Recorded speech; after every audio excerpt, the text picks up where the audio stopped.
मोहतरम सामीन इकराम, मुअज़्ज़ज़ बुजुर्ग हजरात और नौजवान साथियों, बिलखुसूस स्टेज पर जलवा अफरोज जलीलुल क़दर उलमाए इकराम, खुतबाए इज़ाम, अइम्माए मसाजिद, नातख़ा हजरात, दानिशवरान कौम मिल्लत, मुहिब्बान अहले सुन्नत, गुलामान गौसे आज़म व गुलामान गरीब नवाज, ये अल्लाह तबारक व तआला का करोड़ा एहसान है कि अल्लाह रब्बुल इज़्ज़त ने हमें आज की इस बाबरकत नूरानी इल्मी इरफानी रूहानी मजलिस अज़मत रसूल कॉन्फ्रेंस में शरीक होने का मौका और इनायत फरमाया। प्यारे बुजुर्ग और दोस्तों, अल्लाह ताला के करोड़ा एहसान में से ये एक एहसान है। अल्लाह ताला जब किसी पर अपना फजल अपना करम करना चाहता है तो उसे अपने महबूब के जिक्र की मजलिस में बैठने की तौफीक अता फरमाता है। और आजकल तो हालात इतने पेचीदा और इतने गमज़दा हैं कि हमारे आका नबी मुकर्रम सल्लल्लाहु अलैहि वसल्लम की शान अक़दस में गुस्ताखियां बकी जा रही है, बदकलामी हो रही है, और जो है अपनी नापाक मनहूस जुबान से हमारे आका करीम सल्लल्लाहु अलैहि वसल्लम की शान अक़दस में बुराइयां बयान की गई। प्यारे बुजुर्गों और दोस्तों, हुजूर नबी करीम सल्लल्लाहु अलैहि वसल्लम की गुस्ताखी के ताल्लुक से फरमाया जाता है कि अगर पूरी दुनिया की औरतों की इस्मत रेजी की जाए तो ये जितना बड़ा गुनाह है, और पूरी दुनिया के मर्दों का नाहक कत्ल कर दिया जाए तो ये जितना बड़ा गुनाह है, इससे बड़ा गुनाह है हुजूर की गुस्ताखी करना। इससे भी बड़ा गुनाह है हुजूर सल्लल्लाहु अलैहि वसल्लम की गुस्ताखी करना, बेअदबी करना। क्योंकि नबी मुकर्रम सल्लल्लाहु अलैहि वसल्लम को अल्लाह रब्बुल इज्जत ने बेऐब बनाकर पैदा किया, पाक व मुनज़्ज़ा करके पैदा किया। हर खता से, हर लग़्ज़िश से, हर खामी से, हर कमी से, हर ऐब से उनके रब ने उनको पाक और मुबर्रा किया। प्यारे बुजुर्गों और दोस्तों, तो जब उस ज़ात अक़दस में बेअदबी होती है तो ये ना सिर्फ हमारे ईमान का इम्तिहान होता है, बल्कि अल्लाह तबारक व तआला हक़ व बातिल के दरमियान फर्क करने के लिए अब अपने बंदों को इम्तिहान में डालता है। कौन है जो मेरे नबी की गुस्ताखी पर खुश होता है, और कौन है जो नबी की गुस्ताखी पर एहतजाज करता है। जो खुश हो जाए वो काफिर है, जो एहतजाज पे उतर जाए वो मुसलमान है, वो मोमिन है। एहतजाज करना ये ईमान का तकाजा है।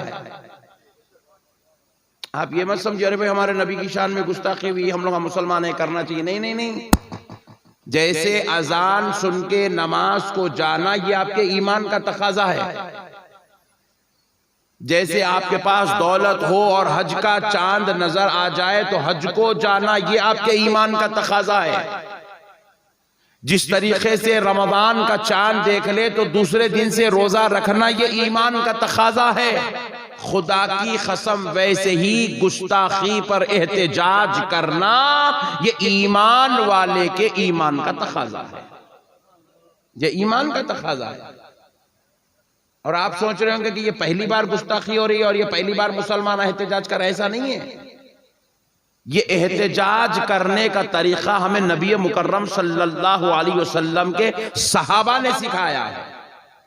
जरा एक बार जोर से बोल दे, ये सहाबा ने सिखाया है। दौरे रिसालत में भी हुजूर की गुस्ताखी होती थी, क्योंकि हुजूर की जात को अल्लाह ने बनाया ही ऐसा था कि उनका दुश्मन उनको देखे तो बर्दाश्त नहीं कर सकता था, क्योंकि वो ऐसी जात थी, उनके अखलाक ऐसे थे।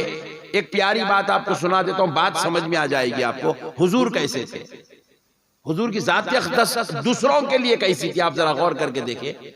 एक बुढ़िया बिल्कुल नहीफ कमजोर जिस्म से, चमड़ी झड़ रही है, कमर से झुक गई है, आंखें कमजोर हो गई है, बीनाई ठंडी पड़ गई है, खून पूरा ठंडा हो गया। इतने बुढ़ापे की हालत में अपने घर का साजो सामान पूरा एक कपड़े में बांधकर, पोटली बांधकर खींचकर बाहर लाई और लाकर आवाज देने लगी, है कोई मक्के वाला जो मेरा यह सामान शहर मक्का के बाहर तक पहुंचा दे? है कोई नौजवान जो ये मेरा सामान शहर मक्का के बाहर तक पहुंचा दे? है कोई नौजवान जो ये मेरा सामान शहर मक्का के बाहर तक पहुंचा दे?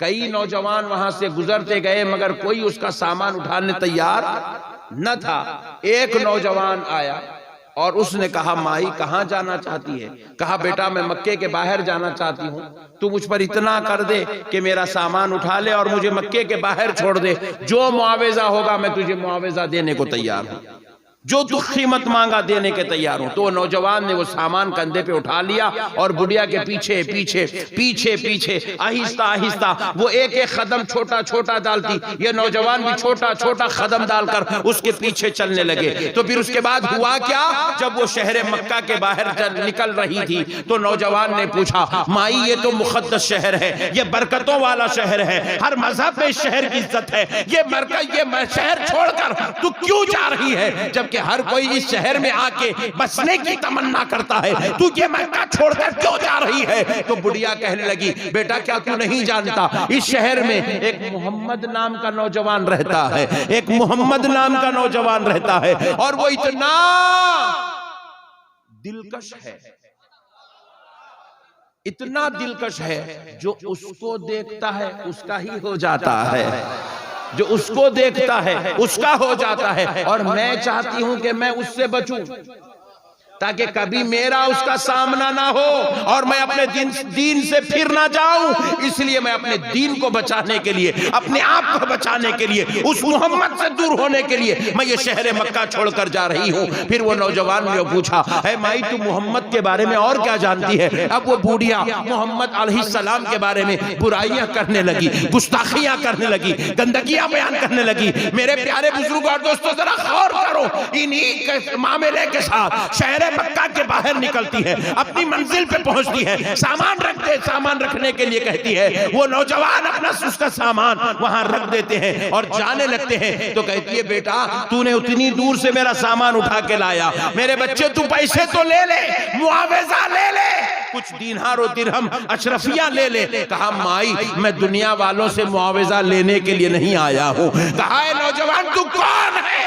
इतने आला अखलाक वाला, इतने आला किरदार वाला, जो बुढ़िया की मदद भी करता है और मुआवजा भी नहीं लेता है, तू कौन है? कहा, माई उससे तुझे क्या गरज है? तेरा काम हो गया, तू अपने काम से काम रख, तेरा मुआमला हो गया, तेरी बात बन गई, बस तू इससे मुआमले से अपनी बात रख कि माई तुझे क्या गरज है कि मैं कौन हूं? कहा, वो जाने लगे। कहा बुढ़िया ने, बेटा जरा बताता जा, तू कम से कम अपना नाम, अपने बाबा का नाम तो बता।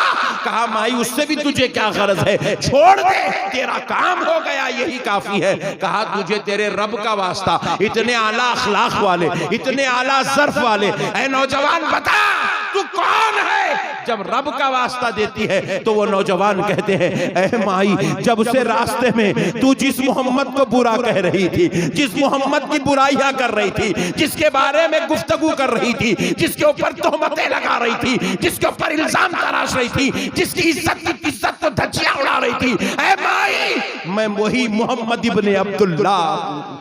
नारे तकबीर, नारे रिसालत, मोहम्मद अहमद नक्शबंदी, नारे तकबीर।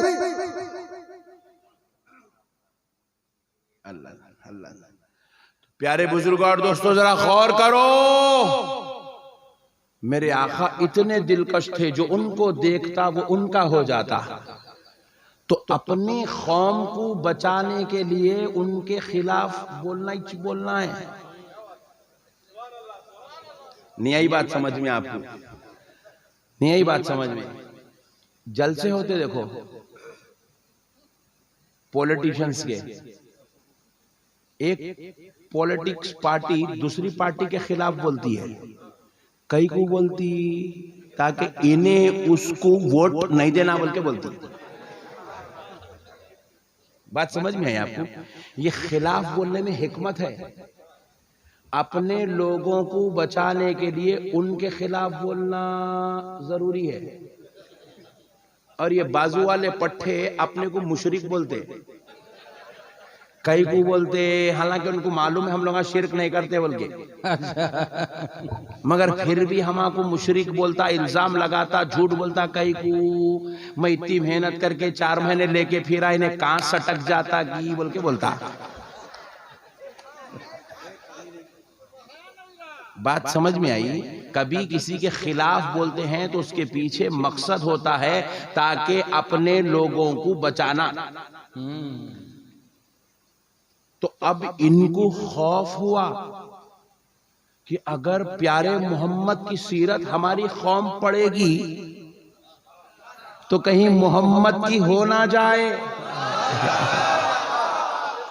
इसलिए इन्होंने क्या किया, नबी पे इल्जाम लगाया।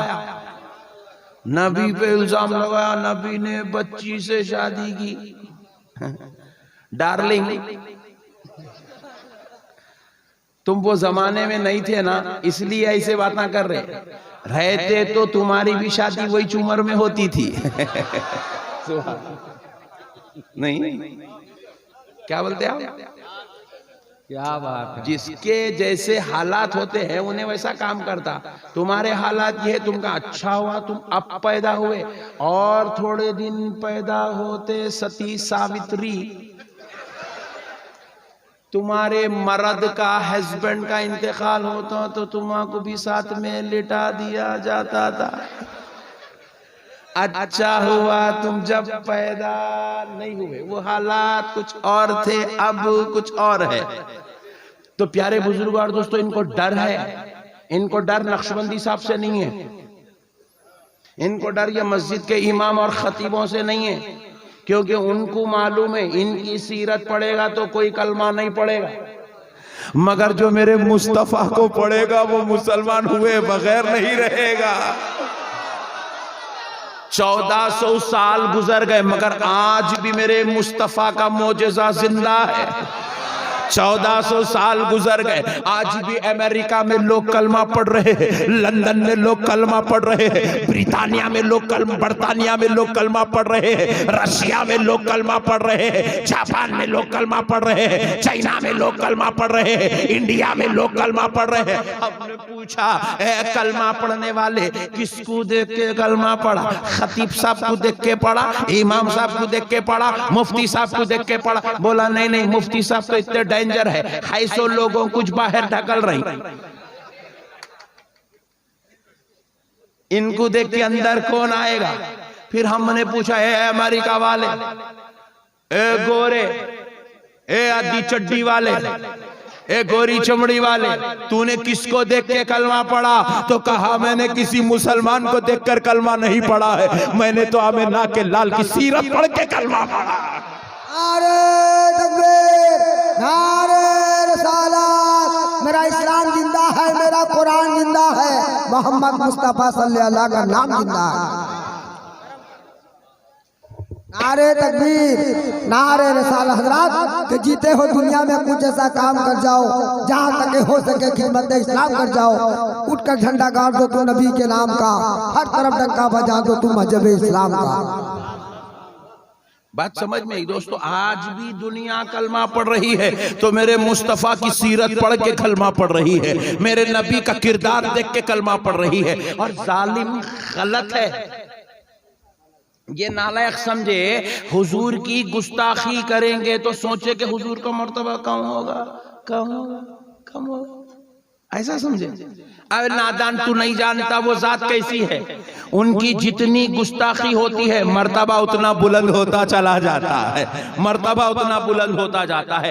अहमद नक्शबंदी को अब नबी की अजमत बयान करने की जरूरत नहीं है, जब उसे गुस्ताखी हुई है मैं देख रहा हूँ गैर मुस्लिम मेरे मुस्तफा की अजमत बयान कर रहे हैं, बेईमान मेरे नबी की तारीफ करते नजर आ रहे हैं, पार्लियामेंट में मेरे मुस्तफा का चर्चा हो रहा है, न्यूज चैनलों पर मेरे मुस्तफा का चर्चा हो रहा है, अरे बाजारों में मेरे नबी का चर्चा हो रहा है, गिरजाघरों में मेरे नबी का चर्चा हो रहा है, गुरुद्वारों में मेरे नबी का चर्चा हो रहा है। तो रब ने बता दिया ये वो जात है, वरफाना लका जिक्रक, हमने इसके जिक्र को इतना बुलंद किया, इतना बुलंद किया, जो दबाता जाएगा वो खुद दब जाएगा, मगर मुस्तफा का जिक्र हर आन बुलंद होता चला जाए। नारे तकबीर, नारे रिसालत, साईं साहब दावत।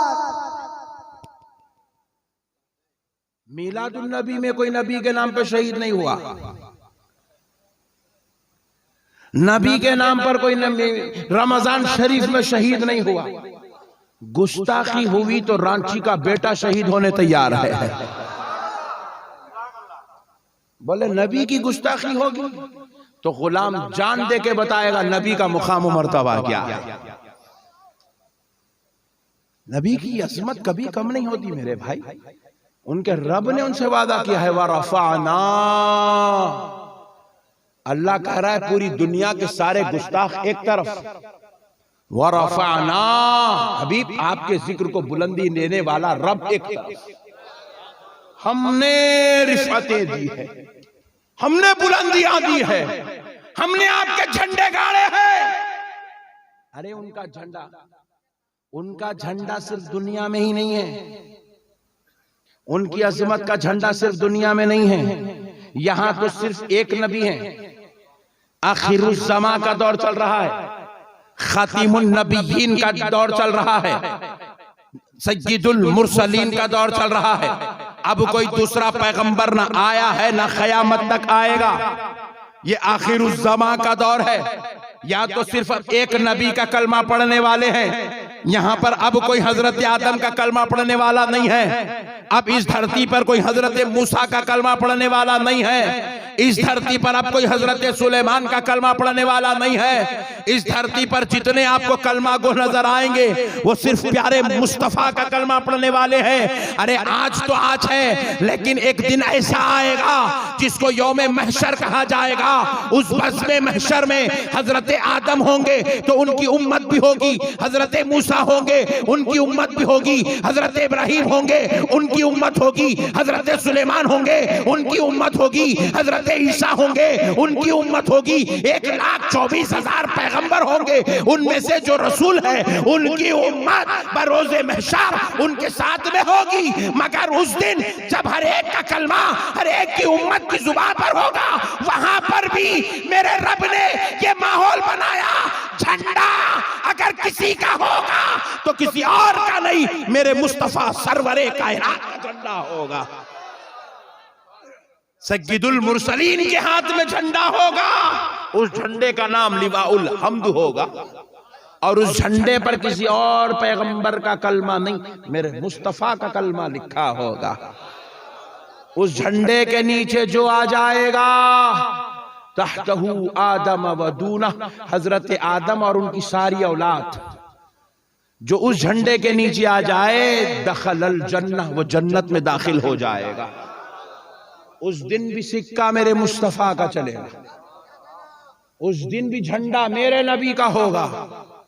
उस दिन भी चर्चा मेरे मुस्तफा का होगा। दुनिया समझती है नबी का मुकाम कम करेंगे। तेरे जैसे चिंदी चोर 56 आके चले गए मार्केट में। यहाँ आस्तीन के सांपा है, यही बहुत है, इन लोग का कुछ नहीं करे, तू क्या करती बाहर बैठ के? नहीं समझिए आप लोग? नहीं, कल समझते आप लोग, मालूम मेरे को समझते। सुभान अल्लाह। नहीं, आस्तीन के सांपा हमारी बिलों में बहुत है। नबी को इल्म गैब नहीं है, नबी हमारी तरह है, नबी शफाअत नहीं करेंगे, नबी ये नहीं करेंगे, नबी वो नहीं करेंगे, नबी ये नहीं करेंगे, नबी वो नहीं। ये पूरे मिलके इतना पुकार के नबी की अजमत को कम नहीं कर सके। तू ओनली वन चिचोरी, तू मेरे नबी की अजमत को क्या कम करेगी? पूरी दुनिया की मीडिया मुसलमान के खिलाफ बोल रही है, पूरी दुनिया की। तो नबी का कलमा पढ़ने वालों की अजमत को पूरी दुनिया की मीडिया मिलके धक्के नहीं लगा सकी, तो नबी की उम्मत के जो मुकाम को नहीं घटा सका, वो नबी के मुकाम को क्या खाक घटाएंगे? आज भी मियां भाई अल्हम्दुलिल्लाह, क्या बोले मियां भाई? सीना ठोक के दबा के हल्लक तक बोल रहे, घर तोड़ते बोले तोड़ो। नबी के नाम पे दीवाने घर क्या जान कुर्बान है।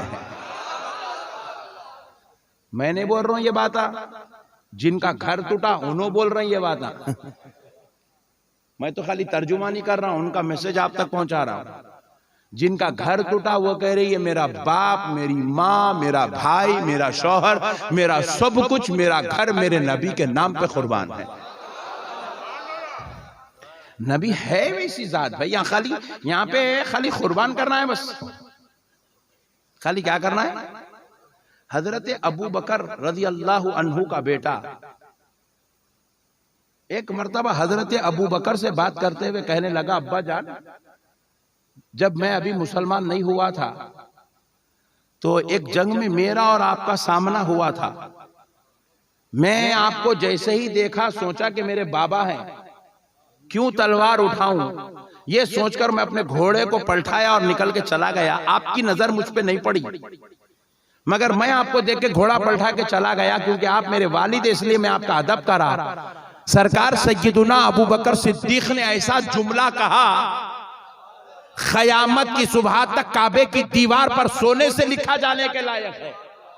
सरकार अबू बकर सिद्दीक ने कहा कि बेटा, उस वक्त तूने मुझे देखा और समझा कि बाप है इसलिए तू छोड़ के चला गया, लेकिन खुदा की कसम अगर मैं तुझे देखता तो बेटा है कहकर तलवार नहीं रोकता, नबी का दुश्मन समझकर तेरी गर्दन उड़ा दे। नारे तकबीर, नारे रिसालत, सरजमीने कुरान बस्ते, रसूल आजम कॉन्फ्रेंस। बात समझ में आई दोस्तों? सरकार सय्यदुना जुबैर रज़ी अल्लाह ताला अन्हु कौन है? ये वो सहाबी रसूल है जिनको रसूल अल्लाह ने अपनी मजलिस में बिठाकर कहा, जुबैर तुम जन्नती हो, जिनको दुनिया में जन्नत की बशारत दी गई, जिनको अशरे मुबशरा में होने का शर्फ और सआदत नसीब है, वो सरकार सय्यदुना जुबैर रज़ी अल्लाह ताला अन्हु एक मर्तबा मैदान जंग में है और कुफ्र की तरफ से उनके वालिद आ रहे हैं, इस्लाम की तरफ से हजरत जुबैर जा रहे हैं। हजरत जुबैर के सामने जो आता गया आप उसको नारे जहन्नम करते गए। एक लम्हा ऐसा आया कि लड़ते लड़ते लड़ते लड़ते लड़ते लड़ते हजरत जुबैर के सामने उनके वालिद मोहतरम आ गए, वालिद आ गए, उनके वालिद आ गए जो कुफ्र की तरफ से है। हजरत जुबैर ने अपने बाप पर तलवार उठा दी और जैसे ही ये बाप बेटे का सामना हुआ, इधर सहाबा के घोड़े रुक गए, उधर रसूल अल्लाह की तलवार रुक गई और कुफ्र में पूरा जलजला छा गया। सब रोककर एक दूसरे को देख रहे हैं, हजरत जुबैर को देख रहे हैं, उनके बाप को देख रहे हैं कि अब क्या होगा। हजरत जुबैर ने बगैर सोचे, बगैर समझे, बगैर फिक्र किए अपने बाप पर तलवार चलाई। बाप ने उनका बचाव किया, मुकाबला किया, फिर वो बेटे पे तलवार चलाया, बेटा बाप पे तलवार चलाया, बाप बेटे पे तलवार चलाया। ऐसे तलवारें चलते चलते बाप क्योंकि ज़ईफ था, बेटा बिल्कुल जवान था, बेटे की तलवार बाप की तलवार पर गालिब हुई। इधर ईमान था, उधर कुफ्र था, तो कुफ्र की तलवार टूटी, जमीन पे गिरी, बेटे को मौका मिला, आपने अपने बाप के सर पर तलवार चलाई, सर पे मारी तलवार। ये तलवार ऐसे सर को चीरते हुए ये सीने तक उतर गई, आधा हिस्सा इधर गिरा, आधा हिस्सा इधर गिरा बाप का। कौन तलवार चला रहा है? सरकार सय्यदुना जुबैर अशरे मुबशरा में से है। रसूल अल्लाह सल्लल्लाहु अलैहि वसल्लम घोड़ा दौड़ाए, करीब आए, हजरत जुबैर को पकड़े, अपनी तरफ खींचे, अपने कंधे से पकड़, उनके कंधे को पकड़, अपने साथ लिए, घोड़े को उनको लेके उनको उधर ले गए। ले जाकर जब उनको थपके, उनको तसल्ली दिए, वो ठंडे हुए, तो रसूल अल्लाह ने फरमाया, जुबैर वो तुम्हारा बाप था, चाहते तो छोड़ देते, तुमने अपने बाप पे तलवार क्यों चलाई? ये पैगाम रहमतुल लिल आलमीन है, ये मुस्तफा जाने रहमत का कलाम है। अब आशिक का कलाम सुनो। हजरत जुबैर कहते या रसूल अल्लाह, कसम रब्बे जुल जलाल की, आप कह रहे हैं वो मेरा बाप है, तब मुझे याद आ रहा है कि वो मेरा बाप था, वरना खुदा की कसम मैं उसे बाप की शक्ल में नहीं, गुस्ताखे रसूल की शक्ल में देख रहा था। आखा मैं सब कुछ तो बर्दाश्त कर सकता हूं, मगर आपके दुश्मन को बर्दाश्त नहीं कर सकता। ये गुस्ताखी अब नहीं हो रही है, गुस्ताखी रसूल अल्लाह के जमाने से, और सहाबा ने इसका दिफा करके बताया। नामूसे रिसालत पर पहरा ऐसे दिया जाता है। मेरे प्यारे बुजुर्गों और दोस्तों, ये बहुत बड़ा मैटर है। एक दो वाकयात नहीं है, अगर आप हदीस की दुनिया की सैर करेंगे, मैं समझता हूं कम से कम ऐसे 500 वाकयात आपको मिलेंगे, 500 बिल्कुल ऑथेंटिक स्टाइल में। मेरे आका करीम सल्लल्लाहु अलैहि वसल्लम पर हमारी जान कुर्बान, क्योंकि हमारे बुजुर्गों ने क्या कहा, इंसान नहीं कोई इंसान, वो इंसान हैंगे, कुरान तो ईमान बताता है इन्हें, और ईमान ये कहता कि मेरी जान है। ये हमारी जान है मेरे भाई, हमारे जान की जान, हमारे ईमान की जान का नाम मोहम्मद रसूलुल्लाह। लोग कहते हैं 12 रबीउल अव्वल को अल्लाह का नबी पैदा हुआ, अल्लाह का हबीब पैदा हुआ, पैगंबर इस्लाम पैदा हुआ, आमिना का लाल पैदा हुआ, अब्दुल्ला का दुलारा पैदा हुआ, अब्दुल मुत्तलिब की आंखों का तारा पैदा हुआ, अबू तालिब के घर में चराग पैदा हुआ। मगर मैं कहता हूँ सारी बातें अपनी तरफ, खुदा की कसम ये एक हकीकत है कि 12 रबीउल अव्वल को सारे मुसलमानों का ईमान पैदा हुआ। हुजूर हमारा ईमान है मेरे भाई, कोई मामूली बात नहीं है। बादज खुदा बुजुर्ग तू ही, किस्सा मुख्तसर। अल्लाह के बाद अगर कोई बुजुर्गो बरतर जात है तो खुदा की कसम हमारे माँ बाप से ज्यादा, हमारे बीवी बच्चों से ज्यादा, हमारे भाइयों बहनों से ज्यादा, हमारे खानदान कबीले से ज्यादा, हमारे रिश्तेदारों से ज्यादा, हमारी औलाद से ज्यादा, हमारी माल और दौलत से ज्यादा, हमारे कारोबार और तिजारत से ज्यादा, बल्कि हमारी जान से भी ज्यादा अगर कोई मर्तबे वाले, इज्जत वाले, अजमत वाली जात है तो उस जात के अक़दस का नाम मुहम्मदुर रसूलुल्लाह सल्लल्लाहु अलैहि वालैहि। नारे तकबीर, नारे रिसालत, साइंस खिताबत, सीरत मुस्तफा। नबी मुकर्रम सल्लल्लाहु अलैहि वसल्लम मजलिस में बैठे हुए फजर की नमाज पढ़ाकर, कब जरा बोले, फजर की नमाज पढ़ाकर हुजूर बैठे हुए मस्जिद में हैं, मजलिस सज गई, आका वाज़ो नसीहत फरमा रहे हैं। यहूदो नसारा का एक काफिला आया,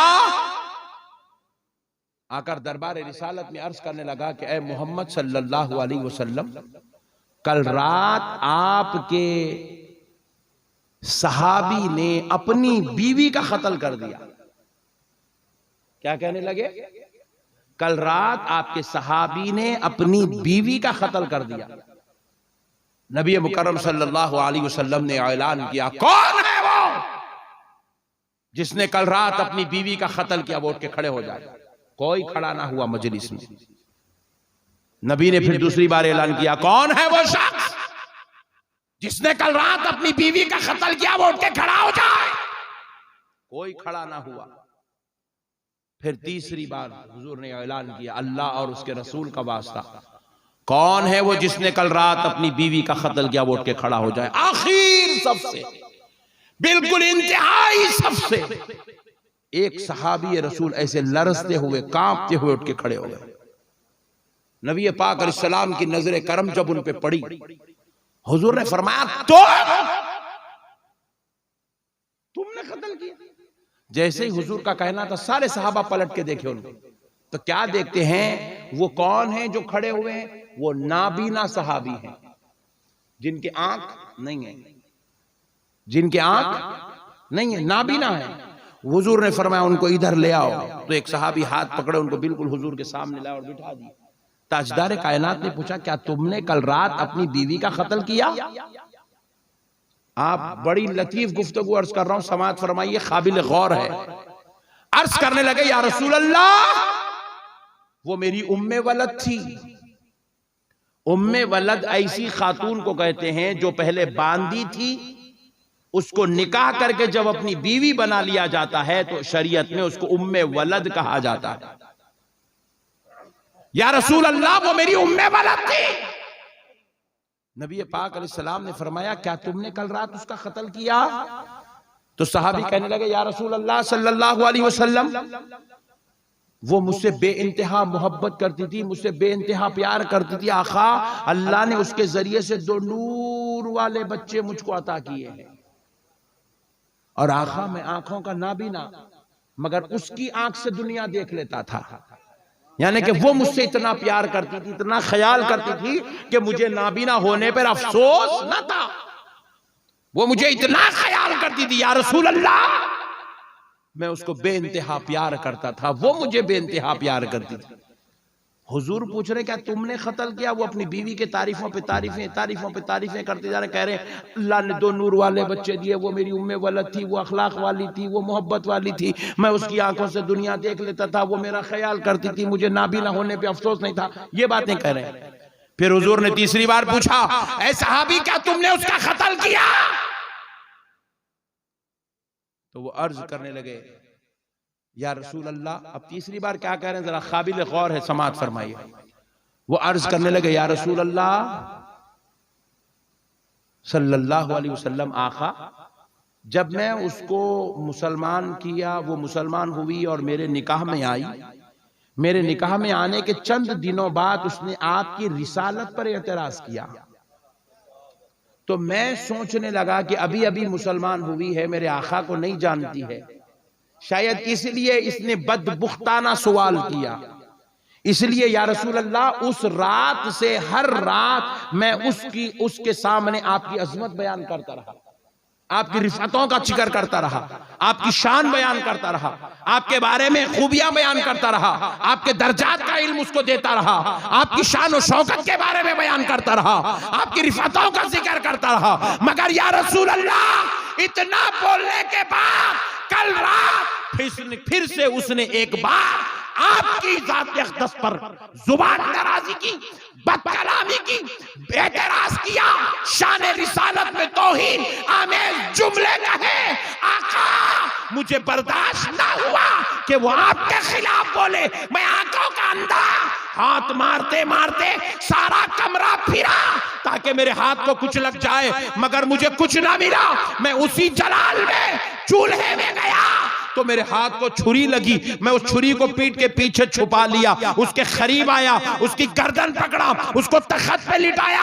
आका, एक बार नहीं 70 मरतबा उसके जिस्म पे चाकू से मार मार के सारे जिस्म को छलनी कर डाला, सारे जिस्म को छलनी कर डाला। क्योंकि या रसूल अल्लाह, मैं सब कुछ तो बर्दाश्त कर सकता हूं, मगर आपकी गुस्ताखी बर्दाश्त नहीं कर सकता। गुस्ताखी बर्दाश्त ना करना यही ईमान है। जोर से बोले, ईमान किसका नाम है? खाली अंगूठे चूमने का नाम ईमान है क्या? ईमान किसका नाम है? खाली नारे रिसालत या रसूल अल्लाह बोलने का नाम ईमान है? नहीं। जब मोहब्बत में हो तो अंगूठे भी चूमो, या रसूल अल्लाह का नारा भी लगाओ। जब गुस्ताख सामने आ जाए तो सीना तान के खड़े हो जाओ। इसी सीना तानने का नाम ईमान है। सुभान अल्लाह। नारे तकबीर, नारे रिसालत, रहे हर ख्यालों में ख्याल उनका, रहे मेरी आंखों में जमाल उनका। है इश्क क्या कोई उस गुलाम से पूछे, हो गया है दीवाना बिलाल उनका। क्या बयान करूं अजमत मुस्तफा, ये गुलाम का है मर्तबा, वो अजान न दे तो सहर ना हो, वो मकाम इश्क बिलाल। प्यारे बुजुर्गों और दोस्तों, मसाइल को समझो। कौन है कत्ल करने वाले? सहाबी रसूल हैं। किसका कत्ल कर रहे हैं? अपनी बीवी का कत्ल कर रहे हैं।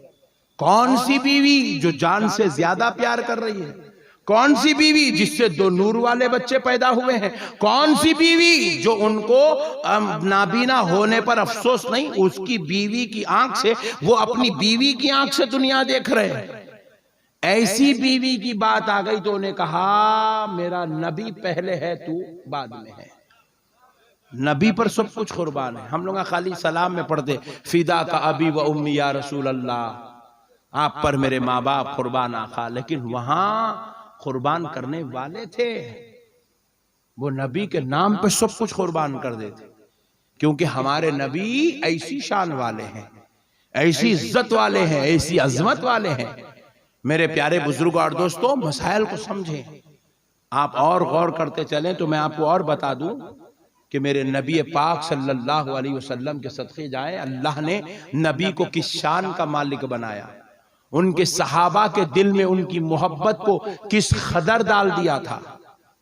अजी मेरे प्यारे बुजुर्ग और दोस्तों, सहाबा कराम के सामने अगर तकाबुल किया जाता, एक तरफ रसूल अल्लाह, दूसरी तरफ इबादत।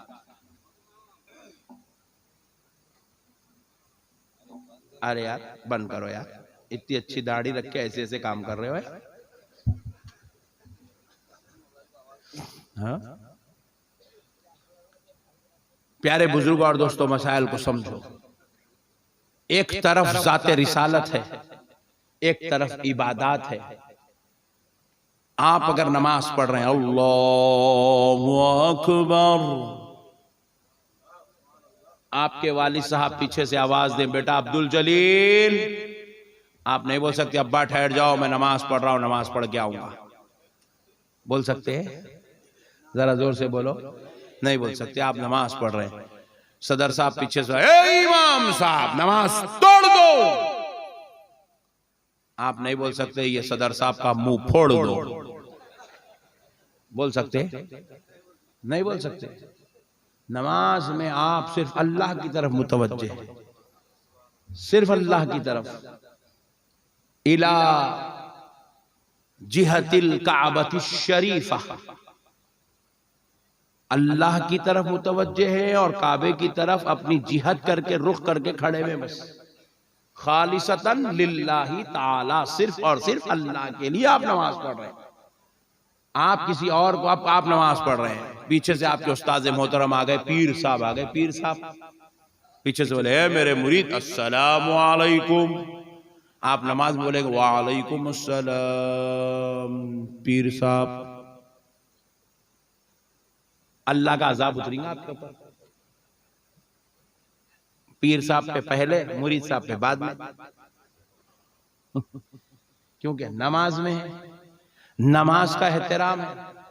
नहीं, नमाज का एहतराम है। आय हाय हाय, कुर्बान जाए मेरे नबी के, आय हाय हाय, ताजदार कायनात अलैहिस्सलात व सलाम अलील है, तबीयत नासाज है, मिजाज में नासाजी चल रही है। सरकार सैयदुना अबू बकर सिद्दीक नमाज पढ़ा रहे हैं, अल्लाह अकबर। नमाज पढ़ाने वाला सरदार सहाबा और नमाज में खड़ने वाले बेमिसलो मिसाल सहाबा, जन्नती सहाबा। हालत नमाज में आमिना का लाल आया पीछे से, तमाम सहाबा हालत नमाज में ऐसे बजा रहे हैं। हदीस शरीफ के अल्फाज ऐसे बजा रहे हैं, ऐसे बजा रहे हैं। क्यों बजा रहे हैं? ताकि हजरत अबू बकर को इत्तला दे कि रसूल अल्लाह तशरीफ ला रहे हैं। मस्जिद में आवाज, थालियों की आवाज बुलंद होने लगी, ऐसी थालियों की आवाज बुलंद होने लगी मस्जिद में, ताकि इत्तला दे सके कि रसूल अल्लाह आ रहे हैं। सरकार सैयदुना अबू बकर सिद्दीक थालियों की आवाज सुन के समझ गए कि हुजूर आ रहे हैं। हालते नमाज में हुजूर की तरफ पलट के देखे, ऐसे जैसे ही सरकार को देखे मुसल्ला छोड़े पीछे हट गए, हालत नमाज में हट गए। रसूल कायनात सल्लल्लाहु अलैहि वसल्लम फरमाया, अबू बकर नमाज पढ़ाओ। कहा, खुदा की कसम, मेरे आका के होते हुए अबू बकर आगे जाए, ऐसा हो ही नहीं सकता है। या रसूल अल्लाह, आप नमाज पढ़ाओ। हुजूर ने कहा, अबू बकर आप नमाज पढ़ाओ। कहा, या रसूल अल्लाह, नहीं, आपके होते हुए मैं नहीं पढ़ा सकता, आप पढ़ाएं। नमाज में ये बातचीत हो रही है, थालियां बज रही है, ये नमाज हो रही है। ये नमाज कहां? लाल किताब हरी किताब में नहीं, बुखारी में लिखी हुई है, सिहा सित्ता में ये नमाज लिखी हुई है। नमाज हो रही है, थालियां बज रहे हैं, बातचीत हो रही है, मुसल्ला छूट गया, क़िबले का रुख बदल गया, इला जिहतिल काबती शरीफा भी टूट गया। खालिसतन लिल्लाहि ताला की जो मंजिल में तवज्जो इल्लाह थी, वो तवज्जो इला रसूल हो गई। नमाज पूरी मुकम्मल तौर पे तहस नहस हो गई। मगर अब हुआ क्या? रसूल अल्लाह ने कहा, अबू बकर मेरी तबीयत ठीक नहीं, आप नमाज पढ़ाओ। हुजूर ये कह के जब पलट के उधर गए तो सारे सहाबा अदब से खड़े हुए, सब की नमाज खत्म हो गई। अब क़िबला सबका बदल गया, सबका क़िबला आमिना का लाल बन गया, सबने क़िबला छोड़ दिया। यहां तक कि हुजूर हुजरे अक़दस में तशरीफ लेके सब हुजूर को देख रहे हैं, सब हुजूर को देख रहे हैं। इधर से रुख बदला, इधर सबका चेहरा होगा, सब हुजूर को देख रहे हैं। रसूल अंदर तशरीफ ले गए। कहा, अबू बकर जहां छोड़े थे वहीं से नमाज मुकम्मल कर लो, हो जाएगी। नारे तकबीर, नारे रसालत, साईं साहेब खिताबात, अलहाज मोहम्मद अहमद नक्शबंदी। सहाबा ने कहा, ये हमारी जान की भी जान है, हमारी इबादत की भी जान है।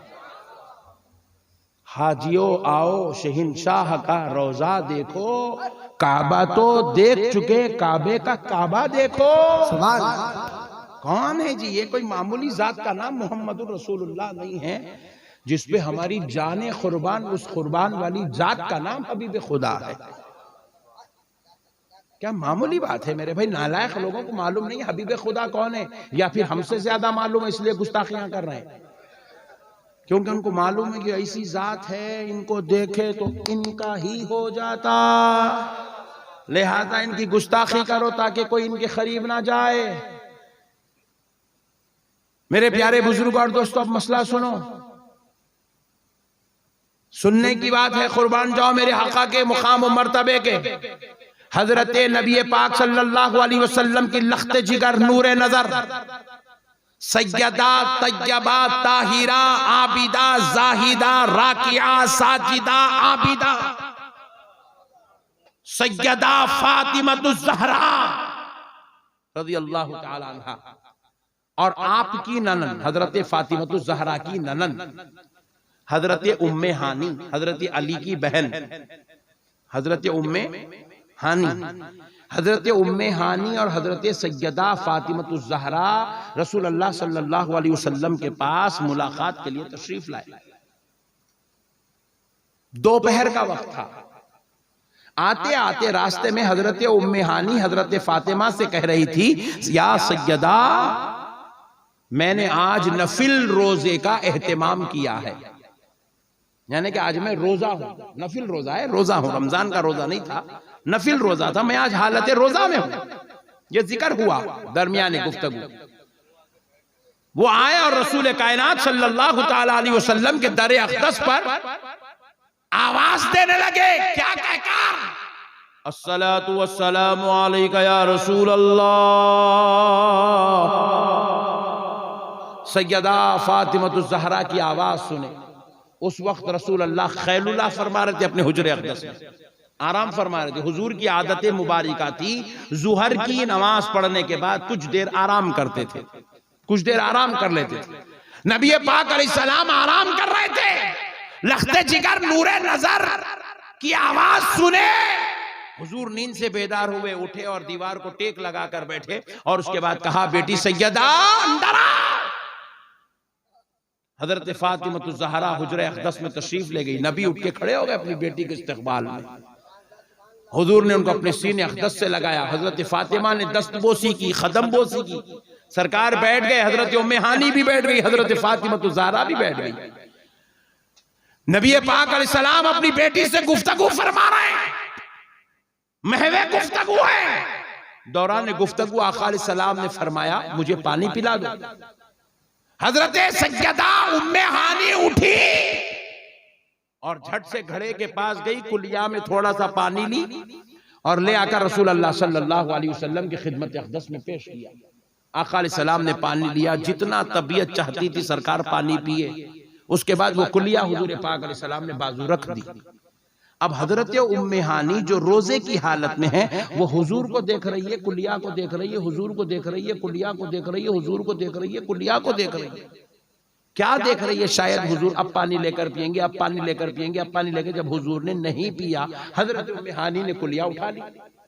मौलाए कायनात की बहन, हजरत फातिमा की ननन, रसूल अल्लाह की चचाजाद बहन, आपने कुलिया उठा ली, मुंह के करीब ले गई।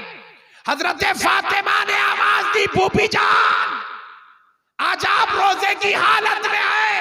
अभी आपने आते आते रास्ते में बताया कि आप आज नफिल रोजे का इरादा की हुई है, आज आपका रोजा चल रहा है। ये सुनते हुए हजरत उम्मे हानी वो कुलिया मुंह को लगाई और पूरा पानी पी गई। कुलिया जब मुंह से निकाली, हजरत सैयदा फातिमा ने फिर कहा, फूफी जान, अभी आपने रास्ते में कहा था कि आज आप रोजा है, ये तो कोई रोजा खोलने का वक्त नहीं, ये तो असर से पहले का, जोहर के बाद का वक्त है, दोपहर का वक्त है, आपने कैसे पानी पी लिया?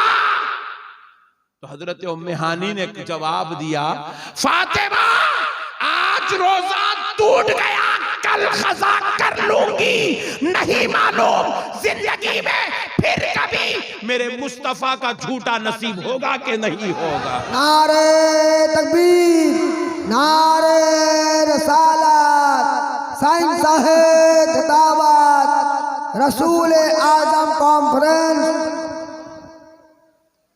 नहीं मालूम फिर कभी जिंदगी में नबी का झूठा नसीब होगा कि नहीं होगा। एक तरफ इबादत थी, दूसरी तरफ आमिना का लाल था।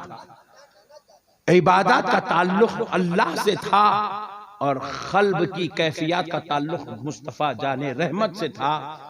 तो मुस्तफ़ा जाने रहमत की मोहब्बत का गलबा देखिए, उन्होंने इबादत को भी अपने नबी पे कुर्बान कर दिया, अपनी औलाद को भी कुर्बान कर दिया, अपने बच्चों को भी कुर्बान कर दिया, अपनी बीवियों को कुर्बान कर दिया, अपने बाप को कुर्बान कर दिया, यहां तक कि अपनी इबादत को भी नबी पे कुर्बान कर दिया।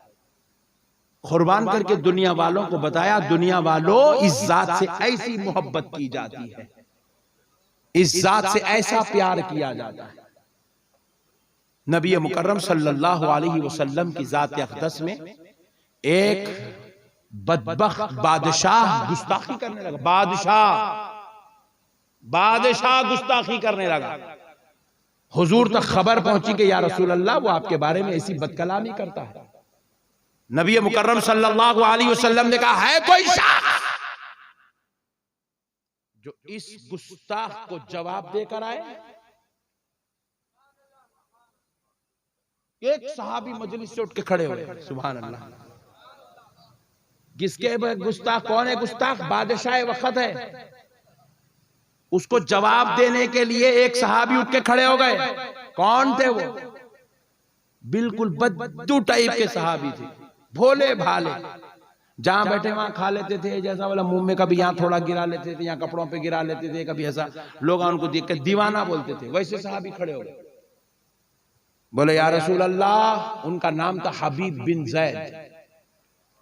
बोले या रसूल अल्लाह, मैं दीवाना हूं, मगर आखा मुझे इतनी तो अक्ल जरूर है कि मैं अपने नबी के गुस्ताख को नारे जहन्नम रसीद कर सकता हूं। खड़े हो, बोले या रसूल अल्लाह, आप मुझे इजाजत दीजिए। आखा खुदा की कसम मुझे ही इजाजत दीजिए। जब ये कह रहे हैं, उनके मुंह में निवाला था, निवाला उनके मुंह में। तो एक सहाबी ने कहा, पहले निवाला तो चबा ले, बाद में बातें करें, पहले मुंह में है तो डाल ले। बोले ये निवाला चबाए तक ये सादत कोई और ना ले ले, इसलिए मैं निवाले के साथ खड़ा हो गया। हा सुभान अल्लाह, क्या मोहब्बत थी सरकार से। एक तरफ बीवी भी है, एक तरफ बच्चे भी हैं, और एक तरफ सारा जहां है, सारी दुनिया है, दूसरी तरफ दुश्मन रसूल है। इश्क़े रसूल में बीवी बच्चों को छोड़ दिए, दुश्मन रसूल से मुकाबला करने के लिए उठ के खड़े हो गए। और फिर बिल्कुल जो है भोले भाले हैं और इतनी शान वाली, इतनी अक्ल वाली बात कर रहे हैं, कह रहे हैं कि निवाला चबाने तक ये सादतो शर कोई और ना ले जाए, इसलिए मैं उठ के खड़ा हो गया। खड़े हो गए, कहने लगे या रसूलल्लाह, मुझे दीजिए मौका, मैं उसके बात करके आऊंगा, मैं उसका काम पहचान के आऊंगा। नबी पाक अलैहिस्सलाम ने एक लेटर लिखवाया, खत लिखवा के उसके अंदर यह बतलाया कि जो नबी की गुस्ताखी करता है वो असली हराम होता है, उसकी असल में फर्क होता है। ये लेटर लिखवा कर भिजा दिया हजरत हबीब बिन जैद के जरिए से। ले गए, झूमते हुए जा रहे हैं। कहां जा रहे हैं? जामे शहादत पीने जा रहे हैं, नामूसे रिसालत पे पहरा देने जा रहे हैं, इज्जत रसूल बचाने जा रहे हैं, अजमत रसूल का झंडा गाड़ने जा रहे हैं। और कहां जा रहे हैं? दुश्मन के निर्गे में जा रहे हैं। कहां जा रहे हैं? वक्त के बादशाह के सामने सीना सिपर होने जा रहे हैं। कहां जा रहे हैं? दुश्मन रसूल की आंख में आंख डालने जा रहे हैं। कौन है? एक अदना दर्जे के सहाबी है। सामने वाला कौन है? अपने वक्त का बादशाह है, उससे मुकाबला करने जा रहे हैं। झूमते हुए जा रहे हैं, बस मस्त होके जा रहे हैं। सहाबा इकराम ने उनका जाना देखा तो बड़ा ताज्जुब करे कि ये कोई इनाम लेने जा रहा है जो ऐसे जा रहा है, इस शान से जा रहे हैं। हबीब बिन जैद पहुंच गए गुस्ताखे रसूल के पास। पहुंच के कहने लगे, ए बादशाह, मेरे मुस्तफा ने तुझे लिए खत भेजा है। क्या खत है दर्दो? तो उसने समझा कि शायद सुलहनामा होगा, मेल मिलाप की बात होगी, मोहब्बत प्यार की बात कर रहे होंगे। उसने क्या किया? बांगे दहल पढ़ना शुरू किया। 1.5 होशियार समझा कि शायद मेरी शान बड़ाई बयान होंगी, समझ के पढ़ना शुरू किया सबके सामने। बेवकूफ पढ़ा, उसके अंदर यह लिखा हुआ था कि तू नस्ल हराम है।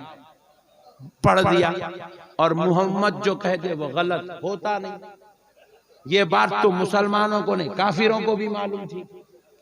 जैसे ही पढ़ दिया, उसकी इतनी इंसल्ट हुई, इतनी इंसल्ट हुई, इतनी जिल्लत हुई पूरे दरबार में, पूरे दरबारियों के सामने, कि अब वो गुस्से में आकर तलवार खींच दिया।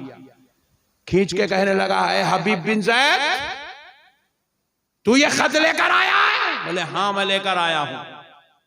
तू जानता है इसमें मेरी बुराई लिखी है? बोले हाँ मैं जानता हूं तेरी बुराई लिखी है। क्या तू भी यही कहता है जो तेरा मोहम्मद कहता है?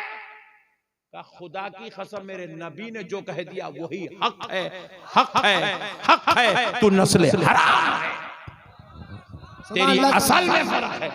जैसे ही उन्होंने ये उसके महल में, उसके दरबार में ये नारा बुलंद किया, नबी ने जो कहा वो हक है, तू नस्ल हराम है, तलवार उठाकर जो हक है कह के जो हाथ हला रहे थे, हाथ पे मारा तो हाथ यहां से कट गया, हाथ कट के नीचे गिर गया हबीब बिन ज़ैद रज़ियल्लाहु अन्हु का। फिर उसके बाद ये हाथ उठा के कहने लगे, हक है, मोहम्मद ने जो कहा हक है। तू नस्ल हराम है जो मेरे नबी की गुस्ताखी करता है। एक हाथ कट के नीचे गिरा हुआ है, खून के फव्वारे जारी है, और जुबान से कलाम ये निकल रहा है कि मेरे नबी ने जो कहा हक है। फिर उसने क्या किया? फिर तलवार चलाई, ये हाथ भी काट दिया, दोनों हाथ कट गए, दोनों बाजू कट गए, दोनों बाजू शहीद हो गए। फिर भी उसके बावजूद हजरत हबीब बिन ज़ैद कह रहे हैं, रसूल अल्लाह ने जो कहा वो हक है, वो हक है, वो हक है। इसी दर्द और तकलीफ में उनकी जान चली गई, रूह कब्ज हो गई, शहीद हो गए। मगर मुस्तफा जाने रहमत की इज्जत पे पहरा देना नहीं छोड़े, रसूल अल्लाह की अजमत का झंडा लहराना नहीं छोड़े। बतला दिया दुनिया वालों को, मोहम्मद के नाम पे मरने वाले ऐसे होते हैं। मेरे प्यारे बुजुर्ग और दोस्तों, हमारे आका करीम अलैहिस्सलाम के सदक़े जाए, अल्लाह ने हमें इतनी इज्जत और शान, इतने मर्तबे वाले, इतने जाहो जलाल वाले, इतने रुतबे वाले नबी का गुलाम बना के पैदा किया। देखो, अल्लाह चाहता तो अपने को कहीं भी पैदा कर सकता था, हजरत आदम की उम्मत में भी पैदा कर सकता था, हजरत इब्राहिम की उम्मत में, हजरत मूसा की, हजरत ईसा की, कहीं भी पैदा हो सकते थे, कहीं भी पैदा कर सकता था। लेकिन खुदा की कसम है, अल्लाह की हम पर यह मेहरबानी है, अल्लाह ने कहीं और नहीं, हमें मुस्तफ़ा का उम्मती बनाकर पैदा कर दिया, ताजदार करम का गुलाम बनाकर पैदा कर दिया। क्या बनाकर? जरा बोलो, और जरा जोर से बोलो, गुलाम बनाकर। क्या बनाकर? फिर बोलो। हाँ, अगर आपसे कोई भी पूछे आप कौन है, तो आप बोलना मैं गुलाम मुस्तफ़ा हूं। अपना तारुफ बस इतना ही है, अपन अल्लाह के बंदे हैं, मुस्तफ़ा के गुलाम, इतना ही तारुफ है। सब बेकार बात है सब। मैं वो, मेरा बिजनेस है, मेरा वो बिल्डिंग है, मेरा वो कारोबार है, मेरी वो गाड़ी है, मेरे वो जोरू है, मेरे वो बच्चे, सब बेकार बात है। मारे बाद जोरू दूसरे को कर ले रही, मरे बाद पोटे खबर को नहीं आ रहे। हाँ भाई, कौन आ रहे खबरों को? बाप मारा बोटे, दालो गड़े में लोग बुड्ढे को छोड़ो कर रहे, कोई भी नहीं पूछ रहे। अपन क्या कर रहे? अपन घर बना रहे, घर बना के अपने नाम से लिख ले रहे, का शान ए अजीज। अजीज साहब बिल्डिंग बना के लिख रहे, का शान ए अजीज। मरते की पुट्टे बिल्डिंग भेज दे, दूसरी बिल्डिंग लेंगे। उन्हें जा क्या कर रहा? अपने पैसों से उन्हें क्या कर रहा? का शान है अब्दुल हमीद बना रहा। अरे वो बाजीज की बेचा, हमीद की बना लिया। ये दुनिया है यार, ये सब बेकार झमेले, सब बेकार झंझटे। यहाँ पे हम लोगों से हमें कुछ भी नहीं, हम सब बेकार बातें। ना बीवी हमारी, ना औलाद हमारी, ना दौलत हमारी, ना घर हमारा। हमारा घर है तो मरे बाद हमको घर में रखना था, नहीं इतना बड़ा घर है, कहीं तो भी आंगन में खबर बनाना था, कब्रिस्तान में कहीं गुदा ले। बोले हजरत ये आपका घर नहीं है, आपको जाना है अपने घर को। कहाँ है? कब्रिस्तान में। ये किसका? आपके बेटे का, आपकी बहू का, आपके दामाद का, आपकी जोरू का, आपके बच्चे का, आपका कुछ भी नहीं है। हाँ मेरे भाई, फैक्ट फैक्ट, खुदा की कसम फैक्ट। बीवी का इंतकाल हो जाए, वो शहर पे गैर महरम हो गई, इंतकाल होते ही निकाह से निकल गई, खलास निकाह टूट गया, निकाह टूट गया उसका। शौहर का इंतकाल हुआ, 4 महीने 10 दिन इद्दत गुजार ली, निकाह से निकल गई, खलास। जाओ दुनिया में जिसको चाहे ढूंढ ले, अपना सनम बना ले, किस्सा खत्म। हाँ जी भाई, ये अच्छे बातें हैं, रियल है, ये इस्लाम है। हंस के नको तुम लौट के सुनो, ये इस्लाम है। लेकिन खुदा की कसम एक क्वालिटी हमारे अंदर है जो जिंदगी में भी साथ में है, डोले में लेटे हैं साथ में है, दम निकल रहा है साथ में है, खबर में गए वो क्वालिटी हमारे साथ में है, वो फजीलत हमारे साथ में है, वो मर्तबा हमारे साथ में है। महशर में उठेंगे मर्तबा साथ में रहेगा, जन्नत में भी जाएंगे तो मर्तबा साथ में रहेगा। आप पूछे हजरत वो मर्तबा क्या है? बस एक है, हम गुलाम मुस्तफा है। नारे तकबीर, नारे रसालत, हम गुलामाने मोहम्मद है, जान देने से डरा नहीं करते, ये सर रहे ना रहे कोई परवाह नहीं करते।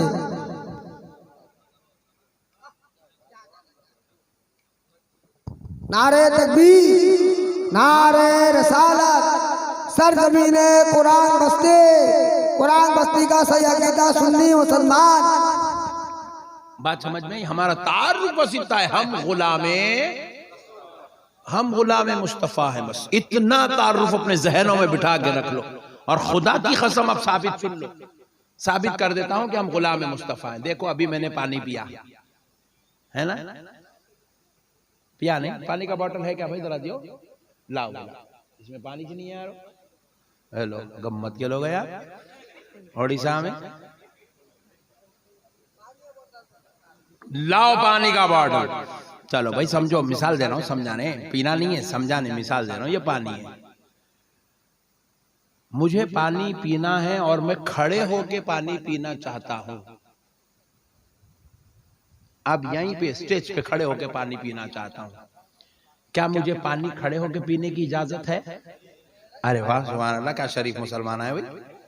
ओडिशा वाले तो बड़े डेंजर है भाई। पानी मेरा, मर्जी मेरी, जिस्म मेरा, प्यास मेरी, हल्लक मेरा, पेट मेरा, फिर मैं खड़े होके कहीं को नहीं पी सकता हूं। तो आप जवाब देंगे मौलाना पानी भी आपका है, मर्जी भी आपकी है, मगर इख्तियार मुस्तफा का है। आप वो नहीं कर सकते जो आप चाहते हैं, आपको वही करना पड़ेगा जो मदीने वाला चाहता है। बात समझ में आ गई? अपन कहां है भाई? लोग वो मैं, अबे हौले तू है कहां? तेरी चलती च नहीं ना। हम हैं मगर हमारी नहीं है। पॉइंट नोट करो आप, हम हैं मगर हमारी नहीं है। मर्जी तो है मगर चलती नहीं है, ख्वाहिश तो है मगर हो नहीं सकती, क्योंकि हमारी जिंदगियों पर मुस्तफा का कब्जा है, मुस्तफा का कब्जा है। अब देखो मैं खाना खाना चाह रहा, मेरा दिल बोल रहा, मैं टहलते हुए खाना खाना चाह रहा, इधर से उधर, उधर से इधर, निवाला लिया मुंह में, चाप लेते जाओ, चाप लेते आओ, फिर लियो, चाप लेते जाओ, चाप लेते आओ। मेरी तबीयत है भाई, मेरे दिल बोल रहा, मैं चाह रहा हूं भाई ऐसा मैं करूं, कर सकता हूं? जरा जोर से बोलिए। आपका दिल बोल रहा, आप कर सकते हैं? नहीं कर सकते। क्यों नहीं कर सकते? जिस्म आपका है, मर्जी आपकी है, मगर कब्जा मुस्तफा का है। हमारे ऊपर हमारा कंट्रोल नहीं है मेरे भाई, हमारे ऊपर मदीने वाले नबी का कंट्रोल चल रहा है। अजी हद तो ये है, शादी मालूम ना होगी नहीं, हुई नहीं। हाँ क्या है कि यूं कर रहे हैं बाद लोग, मेरे को डर हो रहा, नहीं भी क्या बोल के हो गई ना। बाद लोगों की दौड़ी भी बोल के एकदम वाइट हो गई, फिर भी कर रहे तो मेरे को डर आ रही, अभी तक नहीं कर ली है क्या? हो गई ना शादी? हाँ सुभान अल्लाह। शादी बेगम हमारी, हमारा उड़ीसा का पट्टा धूम धड़ाके से डीजे लगा के जा रहा बेगम के घर को, डीजे लगा के ओ पूरे जहां को बता दे रहा आज अपनी शादी है, बेगम लाने जा रहे हैं अपन। लाने बेगम लाने पहुंच गया। यहाँ पे खाजी साहब होते उड़ीसा में होते हैं ना, खाजी साहब दिखा दे। इन्हें तो पहुंच गया, खाजी साहब आइच नहीं। इन्हें 11 बजे पहुंच गया, खाजी साहब आइच नहीं। 12 बज गए, 1 बज गए, लोग खाना खा लिए, खाजी साहब आइच नहीं। मैं बोला अरे खाजी को मार गोली, तेरी बेगम पीछे बैठी हुई है, गोद में उठा ले लेके जा। क्यों खाजी के पीछे पड़ा हुआ है भाई? बेगम यार, बेगम लाइफ पार्टनर, जिंदगी की सबसे बेहतरीन खुशी, हसीन लम्हे, हसीन वक्त, हसीन घड़ियां इसके साथ होने वाली है। पट्टे उठा गोद में लेके जा घर को, खाजी को छोड़। नहीं मौलाना नहीं हो सकता। अरे मैं बोला कहीं को नहीं हो सकता। अरे तेरी बेगम उसका बाप तेरे को देने राजी है, तेरा बाप लेके जाने राजी है, ले जा रहे। नहीं मौलाना खादी साहब होना। बोले वो क्यों? बोले मौलाना खादी साहब आना, एजाबो कबूल कराना, 2 गवाहों को सामने बिठाना, फिर जो है खुतबे निकाह पढ़ना, सिग्नेचर होना, तो बेगम हलाल होना। नाच लिया वो तेरी मर्जी थी, सुबह में आया या रात में आया शादी खाने को तेरी मर्जी थी, मगर बेगम अब तेरी होना है ये मर्जी तेरी नहीं, ये मदीने वाले की मर्जी थी। हमारी बेगम भी हमारी मर्जी से नहीं होती। हमारी बेगम भी हमारे आका के इख्तियार से होती है। हम तो हम हैं, मगर हमारा कुछ भी नहीं है। हमारी पूरी जिंदगी पे कंट्रोल मुस्तफा का है। हम गुलाम है भाई, बस गुलाम है। गुलाम क्या है? हम बोलो जरा जोर से बोलो। गुलाम है मुफ्ती आजम ओडिशा। कौन है ना को पूछो, चुप बोल रहा हूं खाली समझाने के वास्ते। कौन है बोल के शुरू हो जाएंगे कहीं। मुफ्ती आजम ओडिशा मौलाना साहब रात में जलसे में थे, कल सुबह गए फजर की नमाज मस्जिद में नमाज पढ़ा रहे। पढ़ाते पढ़ाते मौलाना साहब अल्लाहु अकबर रकत बांध दिए। पूरी कौम कल सुबह फजर की नमाज में उनके पीछे, उन्हें भी रकत बांध दी। क्या कर रहे साहब? सूरह फातिहा पढ़े, जम्मा पढ़े मुफ्ती साहब, उसके बाद डायरेक्ट सजदे में चले गए। कौम बोली नालायक है क्या? रात में ज्यादा जगह, नींद का नशा उतरा नहीं क्या? अभी रुकू नहीं करे, सजदा करे। मुफ्ती साहब बोले मेरी मर्जी, पहले सजदा करूंगा बाद में रुकू करूंगा। उन्होंने बोले मुंह फोड़ देता हूं। बोले क्यों? मेरी मर्जी है भाई, मैं नमाज पढ़ रहा हूँ, सजदा भी अल्लाह को है, रुकू भी अल्लाह को है, क़ियाम भी अल्लाह को है, क़ायदा भी अल्लाह को है। कभी सजदा पहले कर लूंगा बाद में रुकू करूंगा, कभी पहले क़ियाम करूंगा बाद में क़ायदा करूंगा, पहले क़ायदा पहला करूंगा बाद में फिर रुकू करूंगा, मेरी मर्जी। तो बोले मर्जी आपकी कुछ नहीं चलती जनाब, 1400 साल हो गए, यहाँ पर वलियों की मर्जी नहीं चली, सालेहीन की मर्जी नहीं चली, अइम्मा की मर्जी नहीं चली, यहाँ पर तो मर्जी सिर्फ आमिना के लाल की चलती है। नबी ने जो सिखा दिया, क़यामत की सुबह तक कायनात का कितना भी बड़ा मुफ्ती हो, अल्लामा हो, अल्लामातुद्दहर हो, हजरत जी हो, पीर साहब क़िबला हो, सूफी हो, वली हो, खुतुब हो, खलंदर हो, शहबाज हो, गौस हो, ख्वाजा हो, सबको नमाज वैसे ही पढ़ना है जैसे आमिना के लाल ने सिखाया है। जिस्म हमारा है, इख्तियार और कंट्रोल मदीने वाले मुस्तफा का है। नारे तकबीर, नारे रिसालत, साइंस है किताबत, पैगाम इस्लाम। बात समझ में आ गई दोस्तों? हम गुलाम है मेरे भाई, हम गुलाम। हमारा तारुफ बस इतना है, हम गुलाम है। इसके अलावा हमारा कोई दूसरा तारुफ नहीं है, कोई दूसरा हमारा तारुफ नहीं है। बस हम इतने हैं कि हम जिस्म हमारा है, कंट्रोल मुस्तफा का है। आपको दाढ़ी निकली, आपका दिल बोल रहा मैं दाढ़ी काट लेना, काट सकते? जरा जोर से बोलो। मगर यहाँ पट्टे काट के बैठे, कई को काटे समझ में नहीं आया। हाँ अपने पट्टे ये कई को काटा रे भाई नहीं मालूम। क्या हुआ काटे तो तेरे को बच्चियां पीछे पड़ रहे कोई भी नहीं मिल।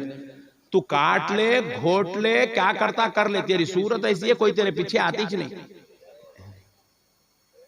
कम से कम दाढ़ी छोड़ ले, फरिश्ते तो पीछे रह जाएंगे नहीं। हाँ, प्यारे बुजुर्ग और दोस्तों, जरा मसले को समझो, दीन समझदारी का नाम है। चेहरा हमारा है। नक्शबंदी साहब दाढ़ी काट लो, नक्शबंदी साहब दाढ़ी नहीं काट सकते। क्यों नहीं काट सकते? चेहरा हमारा है, कंट्रोल मुस्तफा का है, कब्जा मुस्तफा का है।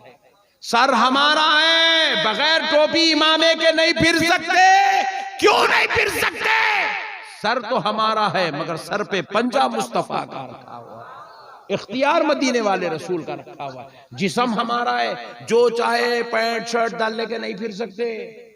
जैसा चाहे वैसे चड्डी पहन लिया, बनिन पहन लिया, गाड़ी ले लिया, रोड पे निकल गया, नहीं कर सकते। उड़ीसा वाले करे जैसा नहीं कर सकते था। क्यों नहीं कर सकते? जिस्म तो हमारा है, मगर लिबास पहनने का तरीका और कंट्रोलिंग मदीने वाले मुस्तफा की है।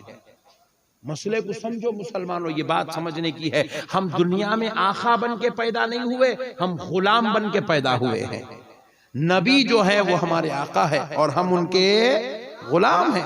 हम गुलाम बन के पैदा हुए हैं और गुलाम को वही जिंदगी गुजारना है जो नबी मुकर्रम सल्लल्लाहु अलैहि वसल्लम ने जिंदगी गुजारने का तरीका सिखाया है। हुजूर के तरीके के अलावा हम कोई तरीका और इख्तियार नहीं कर सकते, नहीं कर सकते मेरे भाई। नबी पाक अलैहिस्सलाम ने बता दिया ऐसे सो वैसे ही सोना। हुजूर ने बता दिया मस्जिद में जाते वक्त सीधा पैर डालो, क़यामत तक पूरी नस्लें आती रहेंगी, कोई बायां पैर डाल के नहीं जा सकता, मेरे नबी के खिलाफ नहीं जा सकता, नहीं जा सकता मेरे भाई।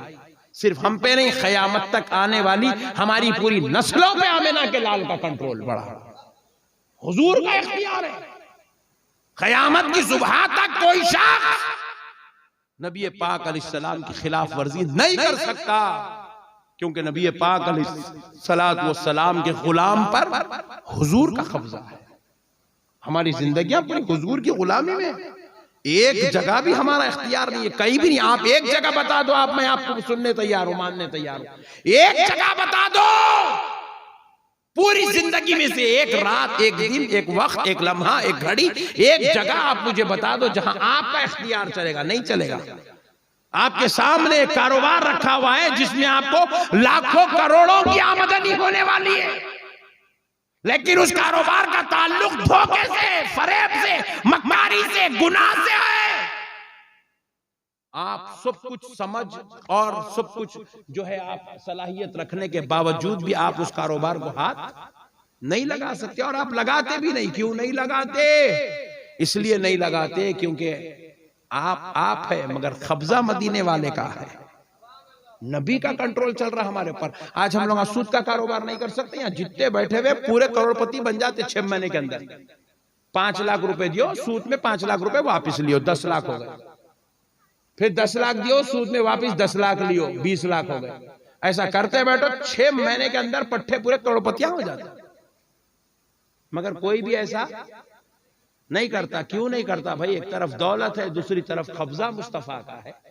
दौलत को लात मार देंगे, नबी की गुलामी में जिंदगी गुजारेंगे। यही तो ईमान है मेरे भाई। इसी चीज से तो दुनिया डर रही। इन्हें अपने मियां भाया कैसे रहते नहीं मैं छू।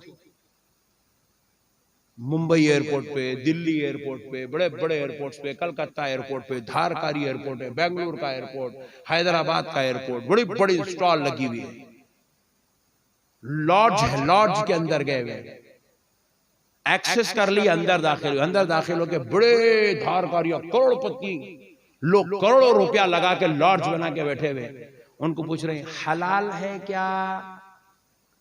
वो देखिए उसकी पूरी लाल पीली होती। उन्हें बोलता यहाँ के इतनी बड़ी नेमतें रखी हुई है, या हलाल पूछ रहा। तो हम उसको एहसास दिलाते हैं कि नादान, तुझ में और हम में फर्क है। तू जो मिले कुत्ते के पेट को खा जाता है, हम वही खाते हैं जो खाने की मदीने वाले मुस्तफा ने इजाजत दी। नारे तकबीर, नारे रिसालत, सरकार मुजाहिद मिल्लत, सरकार मुजाहिद मिल्लत।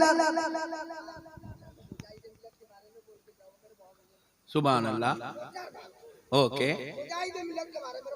जुबान अल्लाह, ये तो आखिरी आशिक है यार, मुजाहिदे मिल्लत, इसको छोड़ के कैसे है?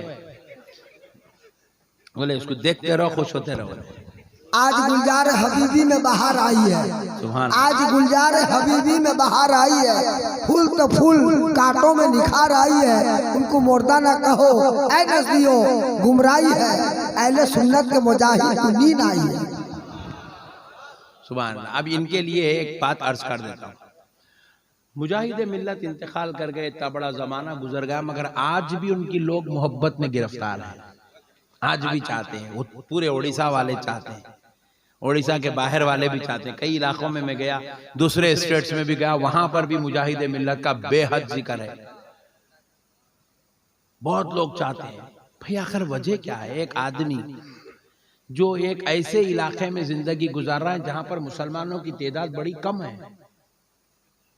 एक ऐसे इलाके में जिंदगी गुजारा है जहां पर इल्म याफ्ता लोगों की तादाद भी बड़ी कम है, एक ऐसे इलाके में जिंदगी गुजारा है जहां पे बेचारे मजदूर पेशा लोग बहुत बड़ी तादाद में रहते हैं, लेकिन एक दिलों पे राज चल रहा है, ना उनका खानदानी कोई ताल्लुक है, ना उनका कोई जो है खूनी रिलेशन है, ना उनसे कोई जो है हसबी नसबी ताल्लुक है, वो सैयद जादे आले रसूल है और हम जो है दुनियादार लोग हैं, हमारा कारोबार तिजारत मजदूरी वेड़ा लगा हुआ है। आप जरा गौर कीजिएगा, उनसे क्या ताल्लुक है जिसकी बुनियाद पे आज पूरे उड़ीसा वाले हजरत मुजाहिद मिल्लत की जुबान पर एक तरफ होने को तैयार है, एक प्लेटफॉर्म पे खड़े होने को तैयार है, एक आवाज पे जमा होने को तैयार है। दिलों में इतनी मोहब्बत क्यों है? तो बारगाह इलाही से जवाब आती है, जो मेरे मुस्तफा का हो जाता है वो अपनी कौम का इमाम बना दिया जाता है। दिल तो मुजाहिद मिल्लत का था, मगर कब्जा मदीने वाले मुस्तफा का था, वहां पर तड़प हबीब खुदा की थी। नाम तो इनका हबीब था, मगर मोहब्बत उस हबीब की बैठी हुई थी।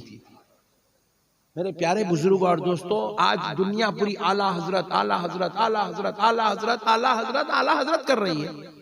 क्या बात है भाई, आला हजरत से ना हमारा कोई खूनी रिलेशन है, आला हजरत से ना हमारा कोई जो है खानदानी ताल्लुक है, मगर फिर भी हमारे दिलों में अपने बाप से ज्यादा आला हजरत की मोहब्बत बैठी हुई है। अपने दोस्तों से ज्यादा हम आला हजरत से प्यार करते हैं, मोहब्बत करते हैं, उनका जिक्र करते हैं, उनका चर्चा करते हैं, उनके बारे में मनखिबत खानी करते हैं, अपने बयानों में उनका तस्करा करते हैं, उनके अशार पढ़ते हैं, उनसे मोहब्बत करते हैं। बात क्या है? तो जवाब मिला, बात सिर्फ इतनी है, आला हजरत को कोई उनके फतवे की वजह से ये ताल्लुक नहीं है, उनके शेर और शायरी की वजह से ये मोहब्बत नहीं है। आला हजरत से दुनिया मोहब्बत इसलिए करती है क्योंकि आला हजरत मदीने वाले मुस्तफा से मोहब्बत करते हैं। नारे तकबीर, नारे रिसालत, मसदक आला हजरत सरकार हुजूर मुजाहिद मिल्लत। मुफ्ती तो बहुत गुजरे ना भाई, बहुत सारे, जैसे फतावे रज़विया, वैसे तो और कई फतावे हैं। किसी फतावे की वजह से किसी का ये मुकाम नहीं बनता, किसी का ये मुकाम बनता है तो इश्क़ रसूल की वजह से बनता है। सरकार आला हजरत को जो इश्क़ रसूल नसीब हुआ था, ये उसी इश्क़ रसूल की शमा है जो आज हर दिल में इश्क़ आला हजरत बन के भड़क रही है, आज हर दिल में भड़क रही है। मेरे प्यारे बुजुर्ग और दोस्तों, मसाइल को समझो। आज अगर आप कामयाब होना चाहते हैं, कामरान होते हैं, तो दौलत से कोई कामयाब नहीं होता, मगर इसका मतलब ये नहीं है कि आप दौलत न को कमाओ, नहीं बोल रहा हूं मैं। कई कल से नौकरी को जाना छोड़ देंगे, पहले ला रहे तो 2000-4000 रोजाना, वो भी छोड़ देंगे। 500 रुपए 1000 रुपए ला रहे हैं, तो वो बड़ी मुश्किल से आ रहे हैं, उसके अंदर गुजारा ही नहीं हो रहा। पेट्रोल बढ़ाने गए तो 120 रुपए हमारे हैदराबाद में, हाँ 120 रुपए, मुर्दा निकल जाना पेट्रोल पंप पे गए तो। इतने बुरे हालात है पेट्रोल पंप के। अब तो नई न्यूज मिली, राजस्थान में 2000 पेट्रोल पंप बंद हो गए। अरे मैं बोला कई को रे भाई, अब तो दवा के पैसे गिनने का टाइम है, आप कई को बंद करके बैठो, पेट्रोल मिल रही नहीं। लोग आज समझ रहे हैं मुसलमान को बोल के हम लोग खुश है, अबे हवले तू हमको बोल के खाली माइंड डाइवर्ट कर रहा, पट्टे तेरी नींद उड़े हुई है रातों की। तू सोना चाहे तो तेरे को दाल का रेट सोने नहीं दे रहा, पेट्रोल तेरी आंखों में फिर रहा, रोजाना हुर्र हुर्र हुर्र हुर्र कर रहा। हाँ, आपको नहीं मालूम है, आप लोग समझे हुए नहीं है, आप लोग अपने को लगा दिया काम पे, उसको मालूम है मियाँ भैया उठ गए तो मसला पूरा टेढ़ा होता। बैंका उठा लेके लोग भाग जा रहे हैं। आज की न्यूज है, आज की न्यूज है, ऑथेंटिक न्यूज है। 8,000 हिंदुस्तान के 8,000 फर्स्ट लेवल के जो अमीर लोग हैं, फर्स्ट लेवल के हाईएस्ट लेवल के जो अमीर लोग हैं, वो इंडिया छोड़ के अदर कंट्रीज में अपना बिजनेस सेटअप कर रहे हैं, क्योंकि अब उनको यहाँ पे कोई इनकम नजर नहीं आ रही। उन्हें बोलो मुसलमानों को सताओ डार्लिंग, तुम हमारे सताते, हम मियाँ भाई है मियाँ भाई। तुम ये नको देखो हमारे पीछे कौन सीएम बैठा हुआ, हमारे पीछे कोई सीएम नहीं है, हमारे पीछे कोई एमएलए नहीं है, हमारे पीछे कोई एमपी नहीं है, मगर खुदा की कसम हमारे पीछे अजमेर वाला ख्वाजा हमारे पीछे है, बगदाद वाला दाता हमारे पीछे है, नजफ वाला सैयद हमारे पीछे है, आमिना का लाल हबीबे खुदा हमारे पीछे है, सारी कायनात को चलाने वाला, तेरी सांसें देने वाला, तुझे उस कुर्सी पे बिठाने वाला रब हमारे पीछे है। नारे तकबीर, ख्वाजा का हिंदुस्तान, कुरान बस्ती का सही अकीदा सुन्नी मुसलमान। कहना सरकार सुभान अल्लाह सुभान अल्लाह। लोग समझ रहे हमारे पीछे कोई भी नहीं, अरे हमारे पीछे अल्लाह है, अल्लाह। मेरे प्यारे भाई, दुनिया समझ रही सताएंगे मुसलमान को, तुम कुछ भी नहीं सता सकते मुसलमान। मुसलमान 1400 साल से जालिमों को देख रहा, देखते देखते मुसलमानों के आंखें थक गए, इतने जालिमा देख लिया। हमारा नबी की विलादत से देख रहे हम जालिमों को, कभी अबू लहब की शक्ल में, कभी अबू जहल की शक्ल में, कभी मरवान की शक्ल में, कभी अब्दुल्ला इब्ने उबई की शक्ल में, कभी वलीद इब्ने मुगीरा की शक्ल में, कभी यजीद की शक्ल में। कई ऐसी शक्लें हमारी सामने आई जो हमने दुश्मनाने रसूल को, दुश्मनाने इस्लाम को देखा। पट्टे तुम यारो थोड़े दिन के वास्ते है, और कौम समझ रही कि हम 25 करोड़ मुसलमानों को सता गए, हाँ करेंगे। बेकार बात है, हम 25 करोड़ सताए गए तो तुम्हारे साथ के 100 करोड़ हमारे पीछे सताए जा रहे हैं। पेट्रोल का रेट हमारे वास्ते बढ़ा, पूरे 1.25 करोड़ के वास्ते बढ़ा नहीं। जीएसटी लाए, मुसलमान बोला है जान दे रे भाई, अपनी लारी है ही नहीं, ये सब चक्कर आ गए को तू ही रख ले रे बोल के दे दिए। मियाँ भाई ब्लैक मनी पकड़ेंगे, ब्लैक मनी पकड़ेंगे, ब्लैक मनी पकड़ेंगे, लेके आए नोटबंदी। मैं बोला वेरी गुड। लोग हम पूछे मेरे को क्या मौलाना बीजेपी से हाथ मिला लिया क्या, बहुत तारीफ कर रहे। मैं बोला हौले, नोटबंदी लाए तो मियाँ भाई का क्या नुकसान हुआ, ब्लैक मनी पकड़ने लाए कहते मियाँ भाइयों का नहीं, व्हाइट ही चिन्ह है, ब्लैक कहां से आती रहे हौले। मियाँ भाई कल भी दाल चटनी में खुश थे, मियाँ भाई आज भी दाल चटनी में खुश है। हमारा मकसद दुनिया में कमाना, रखना, खाना, बजाना, सो जाना नहीं है, हमारा मकसद दुनिया में इबादत करना, मुस्तफा के गीत गाना। हम कल भी खुश थे, हम आज भी खुश है। नोटबंदी आई, तुम्हारे लोगों को तकलीफ हुई, हमको क्या हुआ। हमारे जेब में कल 1000 की नोट थी, आज 500-500 के 2 है, नहीं तो कल 1000 के 2 थे, आज 2000 की 1 है।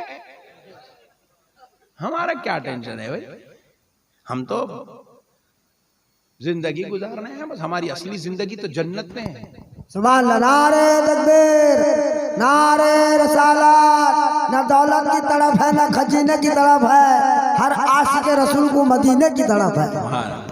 मगर बस अब मेरी तकरीर को मैं यहाँ रोक के एक अहम पैगाम आपके गोशे गुजार कर रहा हूँ, जरा इस पर तवज्जो का तालिब हूँ, आप मेरा साथ दें। इंशाल्लाह एक बेहतरीन प्यारी बात आपके गोशे गुजार करूंगा। मेरे प्यारे बुजुर्ग और दोस्तों, बिलखुसूस नौजवान साथियों, अल्लाह का वास्ता मेहनत करो, आगे बढ़ो, अपनी सलाहियतों का सही इस्तेमाल करो। ये चुप फजूल बेकार कामा करके लाइफ मत गुजारो।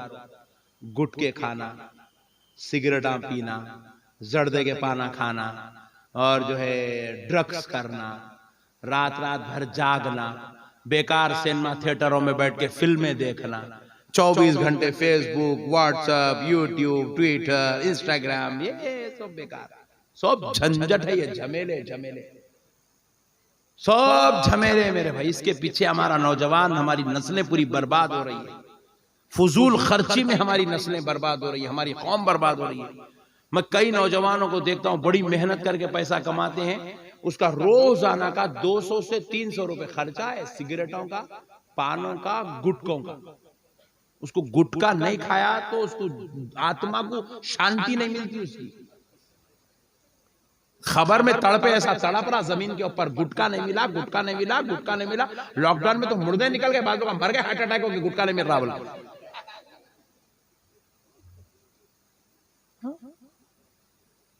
खाली बेकार चीजों में रोजाना 200 रुपए का खर्चा भाई, 200 रुपए, महीने को 6,000 रुपए, महीने को 8,000 रुपए, महीने को 10,000 रुपए, खाली अपने बेकार खर्चा। अच्छा फिर खास बात क्या है, हमारे हैदराबाद में घर में 5 आदमी है तो 1 आदमी 2 आदमी शौखा करते हैं। ये ओडिशा को है तो बाबा भी खा रहा, बेटा भी खा रहा, पोतरा भी खा रहा, दामाद भी खा रहा, साला भी खा रहा, भोनई भी खा रहा, अम्मा अम्मा जिसको देखो मेरे मुंह में चौका, खैरियत मौलाना, मौलाना खैरियत से है। अरे मैं बोला अच्छी तेरी खैरियत, तू पूछे जब से खराब हो गई बोला। आप यकीन नहीं मानेंगे, अल्लाह गवाह है, फिल वक्त मेरे को पूरी जर्दों के बो के बीच में बैठा हुआ, जर्दों की बो आ रही मेरे को पूरी इधर सामने से लेके आजू बाजू पूरे जर्दे जर्दे खतरनाक बो आ रही मेरे। आइंदा से अगरबत्ती लगा के बयान करने वाला हूं ओडिशा में, क्योंकि हम लोग खाते नहीं ना, हम लोग को ये एलर्जी होती है, इससे एलर्जी होती है, बो से भी एलर्जी होती है। क्या है भाई ये बेकार शौक है, कई के शौक है भाई। क्या होता, पान खाए तो कुछ भी मिलता, बोलो कल से मैं भी खाता, मैं भी खाता हूं मेरे भाई। सिगरेट पीने से कुछ फायदा है मेरे को, बोलो मैं भी कल से पीता हूं। सिगरेट की डब्बी दे बेचने वाला खुद काफिर है, मगर ईमानदारी से बेच रहा। सिगरेट की डब्बी के ऊपर सड़े हुए फेफड़े की फोटो डाल के बेच रहा। अबे पिया तो तेरा भी ऐसी छोटा देख, तो मियाँ भाई बोला ला रे ला हुए तो वे दे रे मार रहा। क्या है भाई ये बेकार शौक है, गंदे शौक है। सिगरेट पीना, गुटके खाना, गुटके डाल रहा हाथ में, मल रहा दबा रखना। क्या बात मुँह ऐसी करके बात करना, हाँ हाँ बेगम खाना निकाल दे क्या मेरे वास्ते, ये क्या है भाई। अच्छा मैं इतनी दूर हूं बैठे हुआ, मेरे को इतनी एलर्जी हो रही, वो बेचारी बेगम का हाल क्या हो रहा होगा जी। बच्चा अब्बू बोल के कूदा, अम्मा साड़ी, वो अल्लाह, ऐसा बाप देने से नहीं देता तो अच्छा था। उन्हें भी सोच रहा हूँ, नहीं कोई अच्छी बो तो नहीं है ना, जर्दे की कोई अच्छी बो तो नहीं है, गुटके कोई अच्छी बो तो नहीं है। आप ये तो नहीं बोलेंगे मौलाना मेरी सेंट के ऊपर आप एतराज कर रहे हैं, ऐसा तो आप नहीं बोल सकते। कैसी बेकार बो है भाई, गलीज मकरू बो है, वो कोई अच्छी चीज नहीं है मेरे भाई। आपके पूरे आर्गन्स अंदर, पूरे आपके फेफड़े खराब हो रहे हैं, आपके जो है तिल्ली खराब हो रही, कलेजी खराब हो रही, आपका पित्ता खराब हो रहा, आपका दिल खराब हो रहा। वक्त से पहले मैयता निकल जा रहे हैं नौजवानों के, 55 में उखड़ जा रहे हैं। क्या मरा, कैसा मारा, खा खा के मर गया खाली। हाँ भाई, हाँ सही बोल रहा हूँ। कितना हंस रहा देखो बेचारा मेरा भाई, इन्हें बेचारा फिर भी मुंह खोल के हंस रहा है, इसके मुंह में कुछ भी नहीं है। बाद में कर रहा, मुंह भी नहीं खोल सक रहा, हंसने काम मुंह में का गिर जाता कि कपड़ों पे बोल के, मुंह खोल के भी नहीं हंस रख रहा बेचारा, यहीं छे बैठे मजलिस के अंदर। क्या है भाई ये जिंदगी, क्या जिंदगी है यार। कुछ भी बात करना है पहले जा रहा तू क्या क्या बोल रहा, फिर बात करते हैं गलीज, वो मुंह में के छींटे निकल के सामने आ लेंगे। रसूल अल्लाह ये सिखाए हमको, ये है हमारे आदाब, ये हमारे अखलाक, ये हमारी इंसानियत। अल्लाह ताला अमानत के तौर पे एक जिस्म दिया, वो जिस्म को आप पूरा जो है गला दे रहे हैं, गलीज कर दे रहे हैं। वो जिस्म को आप पूरा अंदर से इतना फोकल कर दिया। अगर इसको बोले ये बकीट उठा बेटा, गुटके खाने वाले, सिगरेट पीने वाले, जर्दे खाने वाले, बकीट उठा के जरा 1-2 फ्लोर ऊपर चढ़ा, 1 फ्लोर तक जा रहा, जाके बेगम को बेगम जरा लेके चलो। अरे मरद तू नहीं लेके ये गुटके खाने वाले, सिगरेटा खाने वाले, बिड़ियां पीने वाले, ड्रग्स करने वाले, गांजे करने वाले, इन लोग अंदर से इतने फोखल है, इतने फोखल है, इनके पीछे अगर कुत्ता पड़ा समझो, रात में अगर कुत्ता काटने के लिए पीछे पड़ा, आधा किलोमीटर भाग के जाके भाग बोल के गिर जाता है। क्या हुआ? उखड़ गई सांस, खल्लास, बहुत भाग गया है। जिंदगी में इतना भी नहीं भाग सकता है। कई मरतबा दावतों में मैं देखा, मेरे सामने बैठ के लोग खाना खाते रहते, बैठो बैठो खाओ खाओ, बोले खाता मुंह में डाल के ऐसा अंदर घुसट रहा। अरे क्या हुआ मियां, सीधा आकर ले, क्या हुआ? मुंह नहीं खुल रहा, गुटके खा खा खा के मुंह इतना होगा उसका, मुंह नहीं खुल रहा उसका। मैं एक नौजवान की नमाज जनाजा पढ़ा, मेरे अजीज का दामाद, मेरे चाहने वालों का दामाद। उन्होंने बेचारे, मैं उनको कॉल किया, अरे भाई कहाँ है, मुलाकात नहीं बहुत दिनों, नहीं बोलना बेंगलुरु में हूँ। कहीं को गए बेंगलुरु? नहीं, वो जरा मेरे दामाद को लेके आया। कहीं को? भाई क्या हुआ? बच्चा अच्छा ही जना, परसों शादी हुई। जी हाँ मौलाना, दो छोटे छोटे बच्चे हैं, उसको जो है छोटी फुंसी भी यहाँ पे अंदर, उसका इलाज कराए, वहां बंद हो गई, यहाँ से पस निकलना शुरू होगा बाहर से, फिर यहाँ से इलाज कराए, वो इधर से फैलते फैलते या गर्दन पे शुरू हुआ, फिर यहाँ इलाज कराए, वो रीढ़ की हड्डी में उतर गया। या खाली पैक कर लेते जा रहे हैं, सीमेंट लगाते जा रहे हैं, बस खाली थोप लेते जा रहे हैं, वो अंदर अंदर फैलती जा रही है, वो गंदगी पूरी खलास, सीमेंट थोप ऐसा थोप रहे, दवा इधर से उधर फैल, रीढ़ की हड्डी में उतर गया कैंसर। हैदराबाद में इलाज नहीं है, बोले बेंगलुरु में स्पेशलिस्ट है, वहां लेके जाओ। बेंगलुरु में लेके वहां इलाज कराए। 32 साल की उम्र में बेंगलुरु से एम्बुलेंस में जनाजा डाल के हैदराबाद को लाए, लाके कॉल कर भी, मौलाना आइए नमाज जनाजा पढ़ाने। मैं गया नमाज, एक बच्ची 2 साल की, एक बच्ची 8 महीने की, जनाजा निकल गया, नमाज पढ़ाई। देखे तो इतना बेहतरीन, स्मार्ट, हैंडसम, जबरदस्त बच्चा डोले में लेटा हुआ है। वजह क्या? सिर्फ गुटके, सिर्फ जर्दा, सिर्फ ये सिगरेट, ये गंदा शौक जो 80 साल उम्र लिखा के लाया था, 50 साल कम करके 32 साल में मार डाला। अल्लाह के वास्ते मेरे भाइयों, अपने आप को बचाओ। नौजवानों, मैं देख रहा हूं, मेरे को बड़ी तकलीफ हुई, मैं आए जब से घर में बैठा हुआ हूं, जब से देख रहा हूं अब तक जितने लोग, मैं हर एक के मुंह में गुटखा है, हर एक के मुंह में गुटखा है, हर एक के मुंह में गुटखा है, हर एक के मुंह में गुटखा है। अरे क्या है भाई, अच्छे लोग ऐसे काम नहीं करते। आप काफिरों को देखो, चलो आप मेरे साथ चलो, मैं हॉलैंड गया, मैं जर्मनी गया बयान करने, बेल्जियम गया बयान करने, दुबई गया, नेपाल गया, कहीं पर भी इतना शौक गैरों में नहीं है जितना शौक हमारे इंडिया के मुसलमानों में है। पूरी बर्बाद है कौम, पूरी कौम बर्बाद, फोकल कौम। वक्त से पहले sugar, BP, heart patient, cancer, ये वो बला बत्तर, थायराइड, मट्टी, धूल सब खा जा रहा मुसलमानों। क्यों खा रहा भाई? मुसलमानों के शौक हैं इसे, मुसलमानों की ग़िज़ा गलत, मुसलमानों का अंदाज जिंदगी, तर्ज जिंदगी गलत, मुसलमानों का उठना बैठना गलत, मुसलमानों का रातों में सोना गलत, दिन में उठना गलत, जागना गलत, सोना गलत, सब गलत है मुसलमान। इसलिए आज मुसलमान सेहत के एतबार से भी बर्बाद, दौलत के एतबार से बर्बाद, अखलाक के एतबार से बर्बाद, हर एतबार से मुसलमान बर्बाद नजर आ रहा है। छोटी छोटी उम्रों में बच्चे यतीम, बीवियां बेवा हो रही हैं, छोटी उम्रों में। शराब पी रहे कई लोग, शराब पीने से हार्ट अटैक होता है। शराबी को आप देख लीजिए पलट के, कभी उन्हें 70 साल का 80 साल का नहीं होता शराबी, 55, 56, 57, 58, 60 तक गया तो बहुत बड़ा ग्रेट आदमी है। बड़ी उम्र नहीं होती मेरे भाई, जल्दी मर जाते ये लोग, जिस्म पूरा फोकल है। मेरे को एक साहब पूछे, मौलाना आप सॉलिड आवाज निकालते, मौलाना क्या बात है, बयान में आखिरी आवाज रहती है आपकी। बोला तेरे जैसा गुटके नहीं खाता ना, इसलिए निकालता हूं। बोला हाँ भाई, गुटके खाए तो आवाज ज्यादा। अगर आप लड़ लिए घर में, बेगम से भी लड़े समझो, बेगम डर गई, अरे मेरे से इतना डर रहा क्या इन्हें बोल के, क्योंकि उन्हें गुटके खा खा के अंदर से फोकल होगा, ज्यादा पुकारते सांस फूलना शुरू हो जा रही है उसकी, सुड़ियां चढ़े तो सांस फूल रही, भागे तो सांस फूल रही, ज्यादा देर बैठे बात करे तो सांस फूल रही, चले तो सांस फूल रही, पैदल नहीं चल सक रहा। नहीं मेरे प्यारे भाइयों, ऐसा मत बनो यार। ये पूरे आर्गन्स पूरे गलत, पूरे कमजोर कमजोर कमजोर कमजोर हो गए। अल्लाह ताला इंसान को अक्ल दिया, अक्ल से जरा गौर करो। चुनना है, चुनना, वाइट चुनना, लेके रोजाना क्या कर रहा है, कल्ले पे लगड़ो उसका। 4 दिन के बाद ये चमड़ा फट के निकल के यहाँ जख्म होना शुरू हो जाता, क्योंकि चुनने में उतनी तपिश है। और वो चुनना गुटके में भी मिले हुआ है, पान में भी मिले हुआ है, जर्दे में भी मिले हुआ है। रोजाना अपन खाते जा रहे हैं, खाते जा रहे हैं, खाते जा रहे हैं। दिन में 6-6, 8-8, 10-10 पाना, 6-6, 8-8, 10-10 पूड़ियां, 6-6, 8-8, 10-10 जर्दे दिन में खा जा रहे हैं। सोचो वो चुनना जाके अंदर की बारीक नालियों में, आंतों में जब जा रहा होगा तो उन लोगों का हाल क्या हो रहा होगा।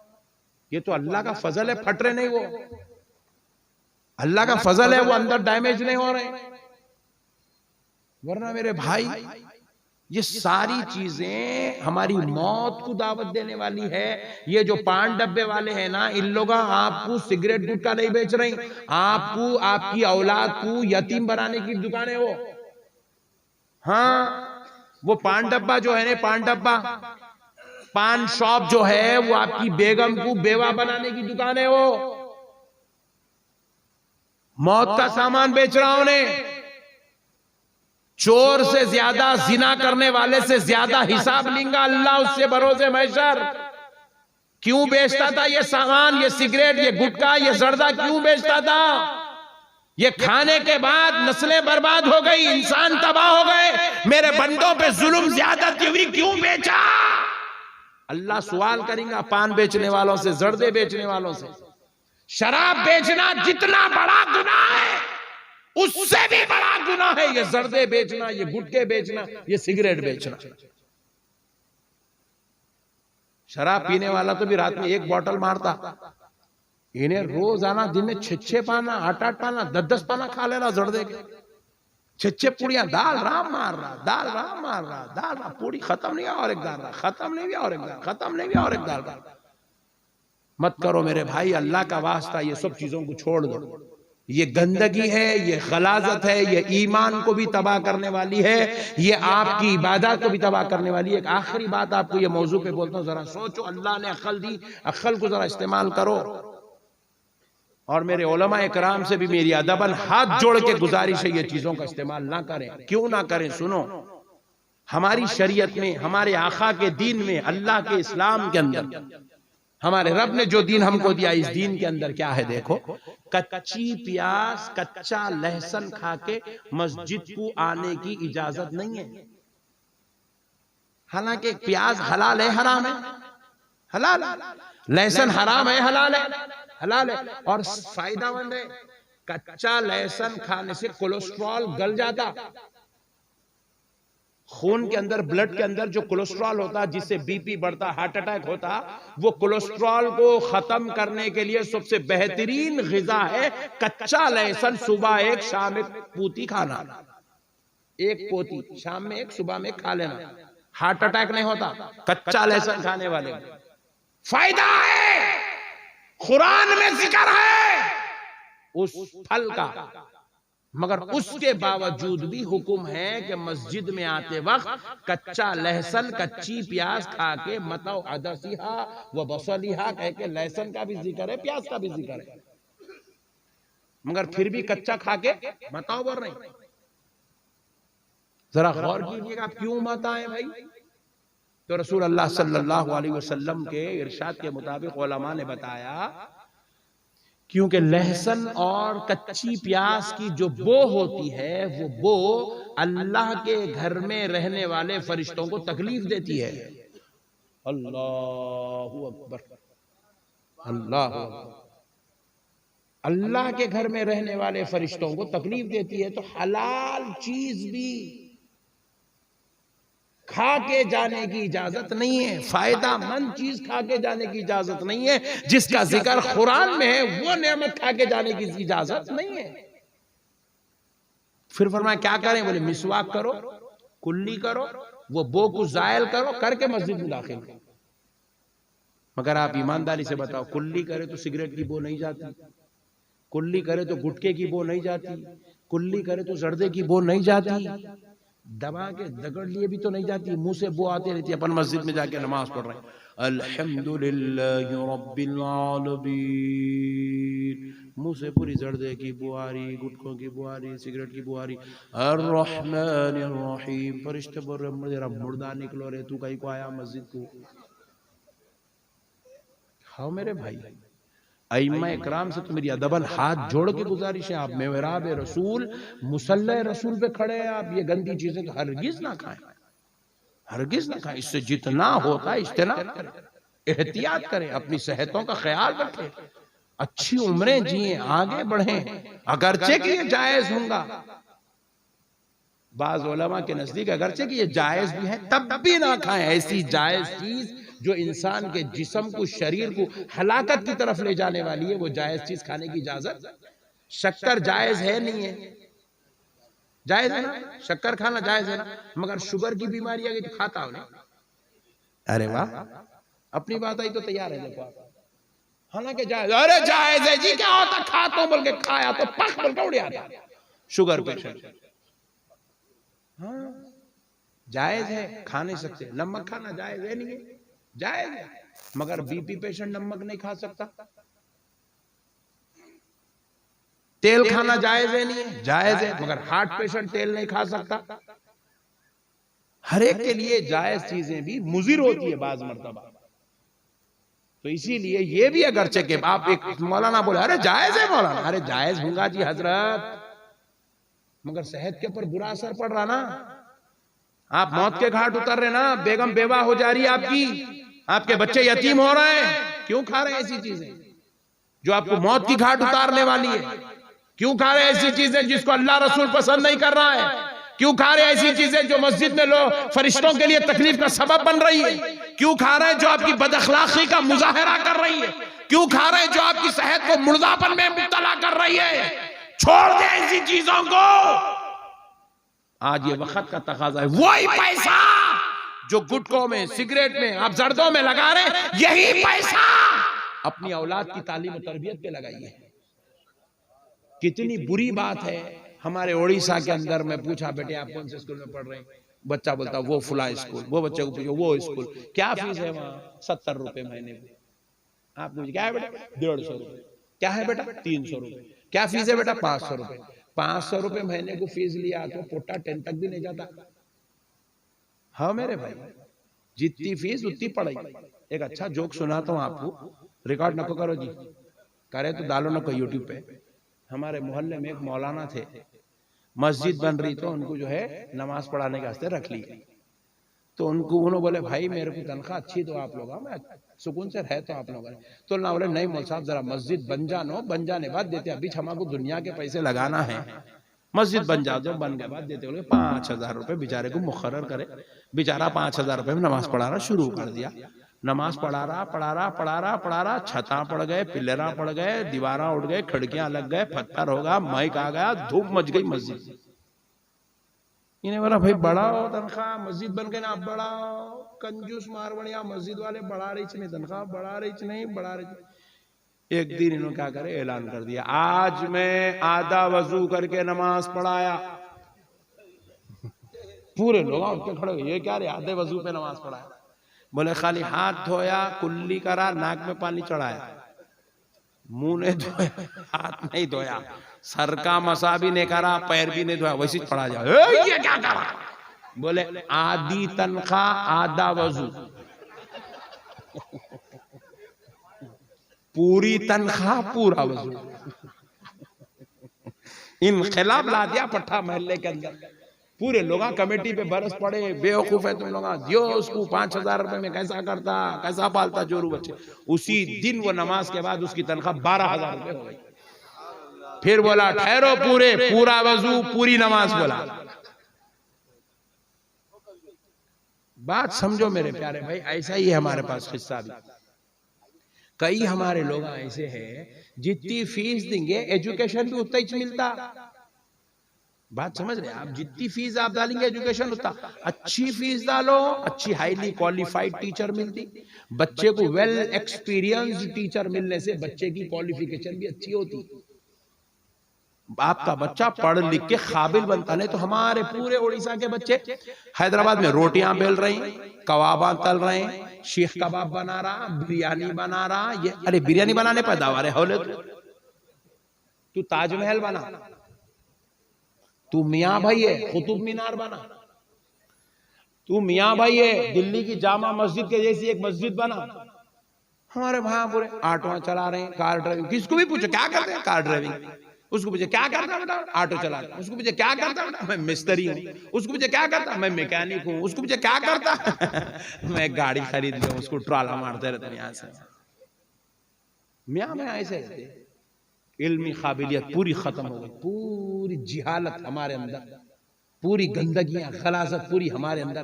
कौम किसी से बात करने, एक कलेक्टर से बात करने की सलाहियत हमारे अंदर नहीं है, एक एमएलए से अपनी बात करके अपने मोहल्ले के हालात को मनवाने की सलाहियत हमारे अंदर नहीं है। आपका सीएम अगर आपको बुलाए, बुलाओ मुसलमानों को मैं बात करना चाह रहा हूं, तो एक मुसलमान भी उससे उसकी लैंग्वेज में पटनायक से बात नहीं कर सकता, नहीं कर सकता भाई, काबिलियत ही नहीं है, मुर्दा निकले हुआ है कौम का, पूरी की पूरी कौम बेकार पड़ी हुई है। हालांकि आप अगर पढ़ाना चाहो, खुदा की कसम अहमद नक्शबंदी का जुमला अपने कानों के जरिए अखलों और दिल में बसा लो, तुम्हारी नस्लों में अल्लाह ने ऐसे ऐसे हीरे पैदा किए हैं, तुम अगर सही उनको तालीम और तरबियत करो, तुम्हारी नस्लों में कलेक्टर बच्चे बैठे हुए हैं, तुम्हारी नस्लों में बड़े बड़े मैजिस्ट्रेट बैठे हुए हैं, तुम्हारी नस्लों में बड़े बड़े साइंसदान साइंटिस्ट बैठे हुए, तुम्हारी नस्लों में बड़े बड़े चार्टर्ड अकाउंटेंट बैठे हुए, तुम्हारी नस्लों में एक वक्त का सबसे बड़ा मुफ्ती, सबसे बड़ा अल्लामा, सबसे बड़ा हाफिज कुरान, सबसे बड़ा आलिम दीन तुम्हारी नस्लों में है। बशर्ते कि तुम उसको तालीम तो दो, उसको सही स्कूल को जाने तो दो, उसके लिए एक सही फैसला तो लो, अल्लाह के करम से एक सही फैसला तो लो अपने बच्चे के लिए। पैदा करे, पूछा मैं कहीं को पैदा करा, नहीं मालूम, अम्मी अब्बा शादी करे इन्हें पैदा हो गया, अच्छा शादी कहीं को कर लिया, वो भी नहीं मालूम, बड़ा हो गया, अम्मी बच्ची ढूंढे, शादी कर दिए, शादी हो गई, शादी कहीं को करा नहीं मालूम, बच्चे कहीं को पैदा करा नहीं मालूम, अब इसको क्या बनाने वाला है, कोई प्रोग्राम, पैदा होगा पुट्टा, खेलते खेलते खेलते खेलते उन्हें बड़ा हो जा रहा, कहीं को बड़ा हुआ रे नहीं मालूम, फिर इन्हें बुढ़ा होगा, घुटनों में दर्द, कमर में दर्द, मस्जिद में कुर्सी पे बैठ के नमाज पढ़ रहा, कहीं को बैठ के पढ़ रहा रे नहीं मालूम, कहीं को बुढ़ा हुआ नहीं मालूम, पख बोल के मर गया है, कहीं को मरा वो भी नहीं मालूम, फुगट में चलेगा दुनिया से, जाओ फुगट में चलेगा। आप यहूद और नसारा को देखिए, उनके पास बच्चा बाद में पैदा होता है, प्रोग्राम पहले तय होता है, प्रोग्राम पहले तय होता है। हमारे पास नस्लें तैयार हो गई, कोई प्रोग्राम नहीं है हमारे पास, कोई मंसूबा नहीं है औलाद के लिए, बेकार पैदा करके छोड़ दिए बच्चों को बस।